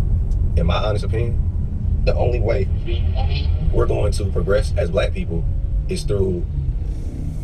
Because like bloodshed, we'll lose that battle. We will. But the battle that we can win is how history repeats itself, self-sufficiency. I don't think we should ever build a community where we're together. I think we should spread out. Because what we repeat is the Greenwood Tulsa shit. And we say, man, let's just go to motherfucking Tennessee in the fucking woods. This forest costs 3,400 acres. Well, let me say, that won't happen again. So you have to understand when that happened, it was just the black man and the white man here. Everybody wasn't here. Right. At that time, the white man thought, felt, and believed that the black man was his problem. He don't think that no more. He know we're not his problem. We're his commodity. Well, if he lose a war to any other country, we're the spoils of the war. They have to forfeit something. They get to have your women. We're the ones they hand over first. Before they hand over the electricity companies, they hand us over first. We're already at the front of the line to be handed off. Why? Because when their enemies come here playing as friends to position themselves, they're positioned amongst us in our community with their stores. So when we buying single cigarettes, when we buying outdated shit, that's the money they send back to fund the war that the government can't account for. Them Lucy cigarettes and them crackers, they get out the box and sell them individually, they ain't supposed to sell. That's what they send back. Them nickels and dimes they collect and stealing them from, that's what they send their kids to school for. So between the Russians and China since the 70s and the 80s have already been positioning themselves to attack America. We're the spoils of war. That's why when they come up, hey, put them in their community. Keep away from us. You want to know something so crazy though? That it is, I rarely see men ask you any intelligent questions. I'll draw. Cause they ain't intelligent. You know it's fuck nigga interviewing me. Dr. Umar ain't even intelligent. That's why he stick with the black and white talk. Everybody our enemy, nigga. We ain't got no brother, no cousin, no, we just got us, nigga. I just thought about that. I said, man, I rarely can get an interview where a nigga is asking you. Because they want to out-talk me. Nigga want to debate me. That's it, man. I'm smart. Nigga want to say, I'm out-talk that nigga. Nigga want to beat me talking. Right. They don't want to solve nothing, build nothing, create nothing like you doing. So are you open to other opinions? Of course. People don't want to. So this is what I realized. They just want to argue. They don't even know my opinion. That's facts. I just went through that. Because I'm saying, I don't want to hurt nobody's opinion. Let's come together, build, create, manufacture, or produce, or pay me for the character. And that's all two black mama gonna do is argue over their opinion. When they get to their opinion, where the solutions at? Where the word? Come on now. And then when we get through sharing opinion, we done divide each other because now half-ass don't like you. Facts. And we can't, we had bonded because we done divided over opinions. Right. So nigga, what? Come on, nigga. So are we gonna entertain, or we gonna get in front of the camera and really build, or we gonna debate? I realize most niggas want to debate. Because when they get to debating, they don't go back to doing what me and you doing, working in these communities. No. They get back on the camera. They don't do shit for the community. When this camera come out, nigga, I'm in the community still. Same. Still, every city I go to, I'm on camera doing something in the community. You got a point. They don't. And I know that when I post it, they don't get no engagement. None. But if you say some wild shit, they gon', or if I say some wild shit, that's what they gonna post. But all the good shit we do, like how you put up on the boys and ask them what they want to eat and all that, that ain't gonna go as viral as you saying fuck Charlie Kirk, or you get what I'm saying, all that, right? And two, shit, a lot of black men felt it. Just a lot of y'all scared to say it. Homie, listen, I'm friends. I feel bad for Charlie Kirk. I'm friends with Charlie Kirk's closest friends, people that at the funeral, and they caused a rift between me and them. Right. Nigga, one of Charlie Kirk's closest friend, nigga, my bail bomber, would come get me out of jail for free. Would get anybody out of jail for free for me, nigga. Was in partner was his father been doing bail bombing for 50 years. Was talking to my mama to help my mama set up a bail bombing company. That talking stopped because of what I said about Charlie Kirk. But nigga, I said it because I want to show nigga, I talk about white folks too, nigga. I'm a real old nigga. That's facts. Well, let me ask you. But I did it because I said, okay, white folk were happy when I was talking about niggas. Let me see what this is like. And I did it because they said I have rights. And I thought I had the same rights as white people. And nigga, let me see, because I think I'm white.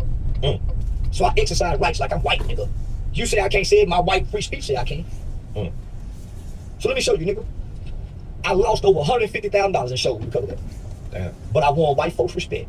They just rescheduled. And I made $50,000 in interview money that week of losing over that $100,000. Now they company, I lost a whole 150 company, made up 50 in interview money as a brand, not as a comedian.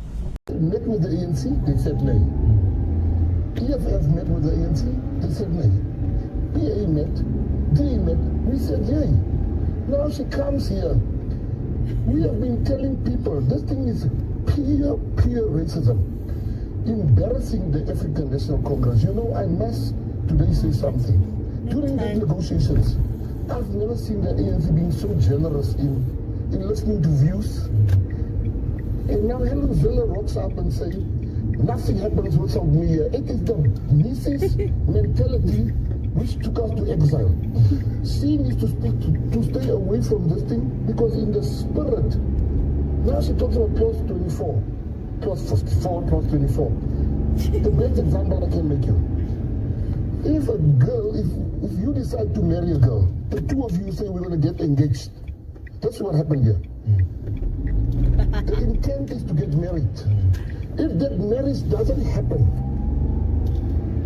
what recourse does that girl have? She can go to court. She can go to court. The court can fine me for not marrying the lady. But the court can't instruct me to marry her. That's the same thing happening here. She talks about the clause. This is a statement of intent. How are we going to form the GNU? When the GNU gets formed, it will then give life to the document. It will then. Now they want to make Fikile Mbalwe like he doesn't know what he's talking about. She didn't read this document properly. My brother, that thing means nothing. And another thing that she said, that she seems to think the ANC doesn't also understand, and I'm interested to hear what your interpretation is as the Patriotic Alliance, is clause 19, which is about sufficient consensus, because it talks to the party representing 60% of seats in the National Assembly. And Helen Ziller says it's not seat in the government of national unity, it's seats in the National Assembly. And according to her, that means the ANC doesn't have that 60%. Even if they bring in you as the PA, the IFP, the people that have already signed, they don't get 60%, which means when there's a deadlock, the ANC would have to consult with the DA. The DA would have to rubber stamp whenever there's a deadlock. How do you understand clause 19 of this? Clause 19, number one, the ANC doesn't have the power to decide what happens in the National Assembly. Let's start there.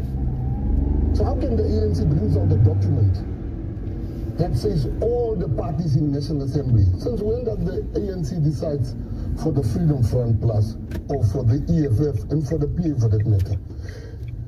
Sufficient consensus is for the parties that are signatories to the document.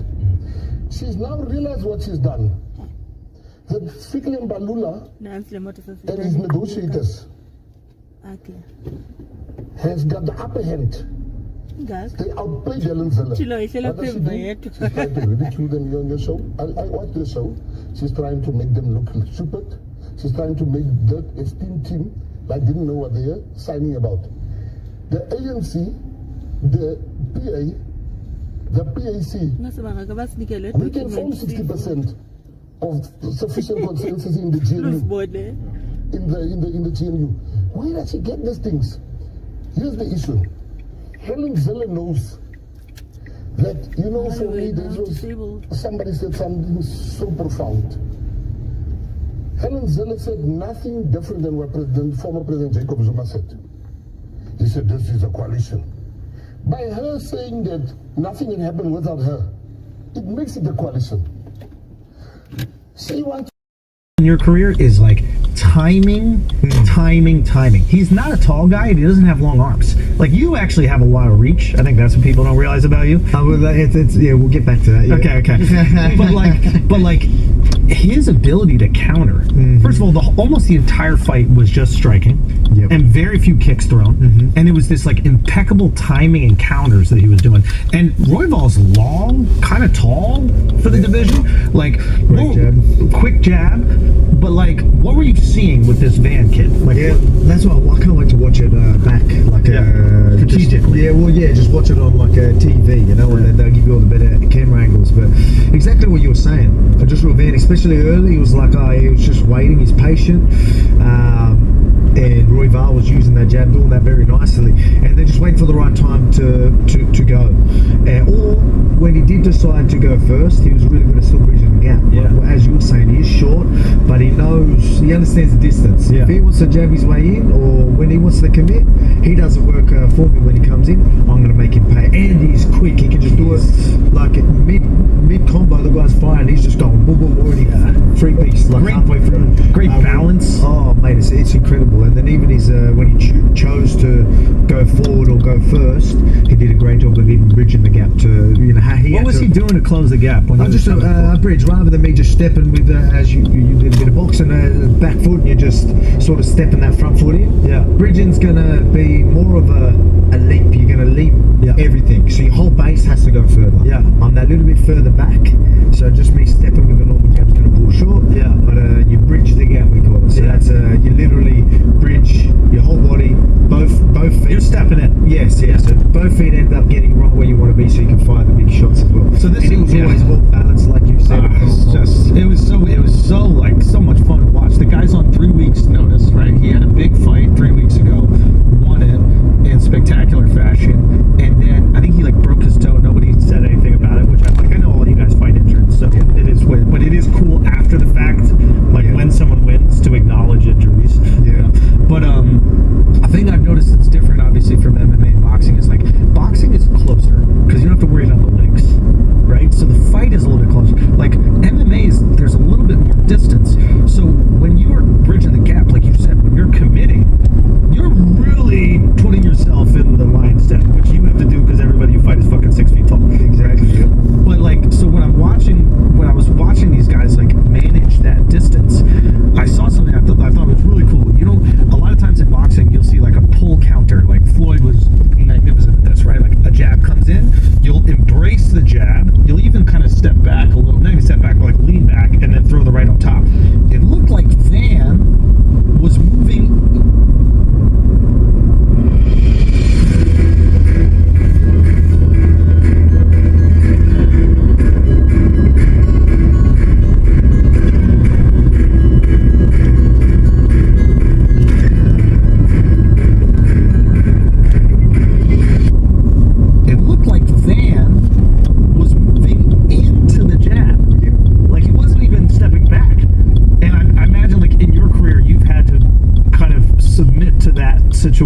well, where it's like the only way you're closing that gap is if you're moving into the punch that's coming at you.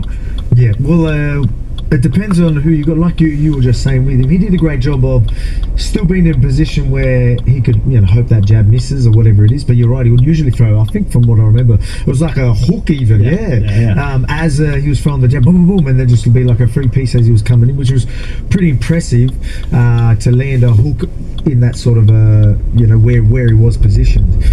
But with myself, like with the last You're making money, bro. You got money, bro. Okay. I thought you had the reserve meal.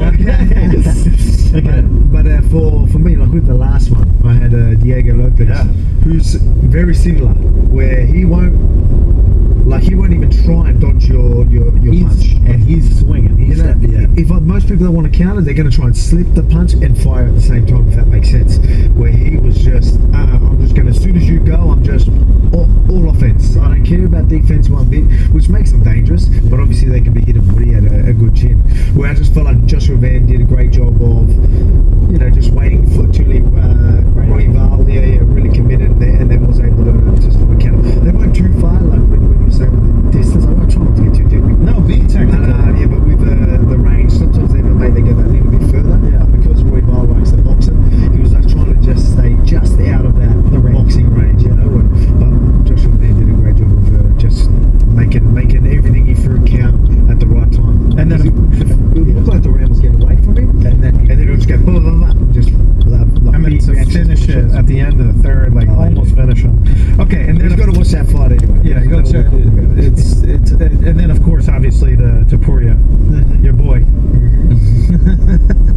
Have you watched? Do you watch those fights? Like when you get it, what is that like for you? Like when you, I don't even know how to ask you these questions. Like when you get caught, what is that when you're rewatching it?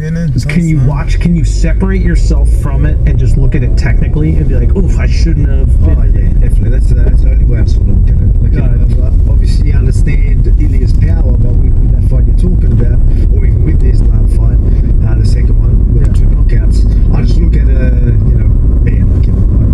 should have done this. They're pretty obvious to me anyway. So the second Islam fight, I feel like your hand's here, and he clips the tie. Exactly. I'm not saying he earned that position, he earned that knockout, but to me that was it's not luck at all, it's skill, etc.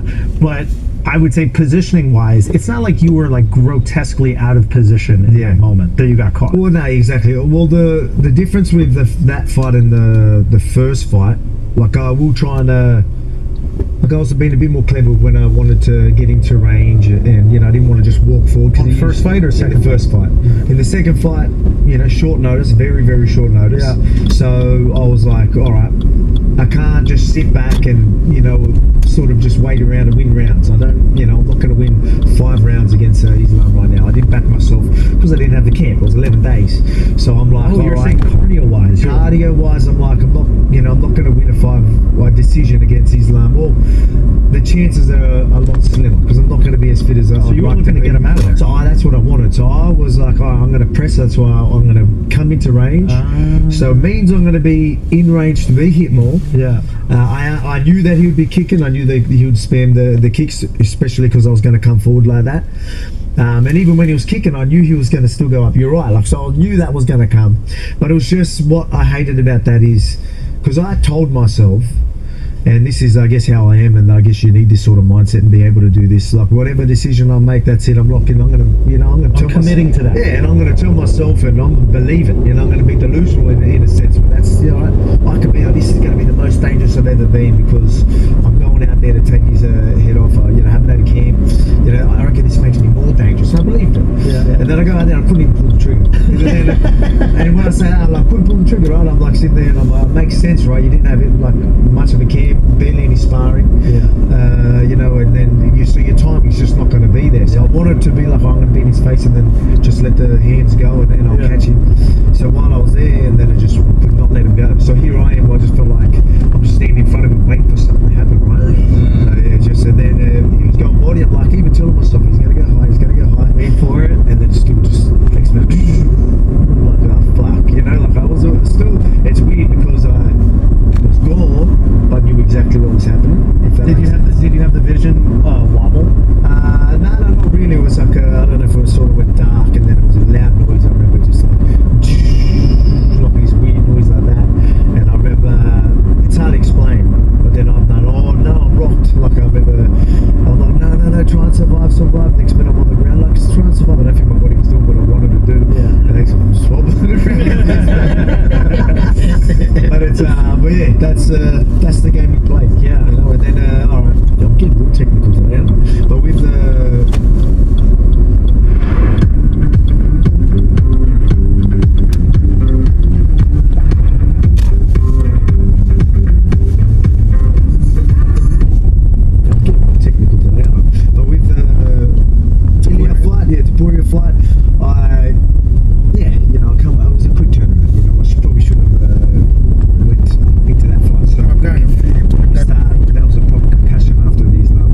take a little time. So that's already, especially with a guy like that. So you should be letting the headrest. And not only that, even me trying to get back and drive, he didn't really drive. Like in a sense where we made sure everything that was, like, made sure, you know, we did the steps to move forward. But even when I first started getting back into camp, like here I am watching, I need to be careful, I'm getting caught, I don't want to get hit. So you're already going into camp bad habits. Yeah. And then a month or two later you're fighting someone, and then you can even just see the way I'm fighting. I just look back at that like, yeah, it felt more cautious, like you were in and out. I wanted to go, and then I go, you know, it's like either go or don't go, or if you're worried about it, shoot for the takedown then. So, you know, why are you like second guessing halfway through? You put yourself in a worse position and be like, oh, I better get the fuck out of here. Then what adjustments did you make in your next fight after Taporia? Well, that's good question. So luckily I drilled so much of because it's not like Diego Lopez doesn't hit hard. Yeah, also. man, and like we said, like how he fires, right? He's just gonna sit on it. So a lot of good like drilling, we had to do like really good drilling. So I was lucky enough to have the team that I did around me. You take extra time off this time to make sure you're not in that mentality. I had a massive break every week I've ever had. You know, took that real serious, and then had a massive camp. So I did you know, went above and beyond. Usually everyone knows I train hard, you know, that's always going to be the case. But this time, even with my diet, I didn't have a cheat meal for like 16 weeks. Wow. I didn't have a drop of alcohol for the 16 weeks. No bubbler? No bubblers, no bubblers. That's for probably, but that was the 16 weeks. But, I still remember that one. We'll never forget that. Fair enough. But yeah, so it was just, yeah, we did everything. We went above and beyond for that one. And, you know, with him, yeah, he had to. He's got a great short. It's like a right hook. The punch that he caught Charles with. I think you're talking about Ilya, sorry. Yeah. It's like this. He steps in with it. It's like he doesn't even throw like a long extended jab. It's almost like a fake left hand, but he sits down. But what's interesting is that in one of the first exchanges with Charles and him, Charles threw like a kind of long straight right hand that beat Ilya's right hook. Okay, yeah. And challenge. Maybe we should think of different words, Afrikaans words that you need to use in your next interview because you're going on to RSG again. Yeah. So maybe we should think about a few words and you need to sneak it into the conversation. You need to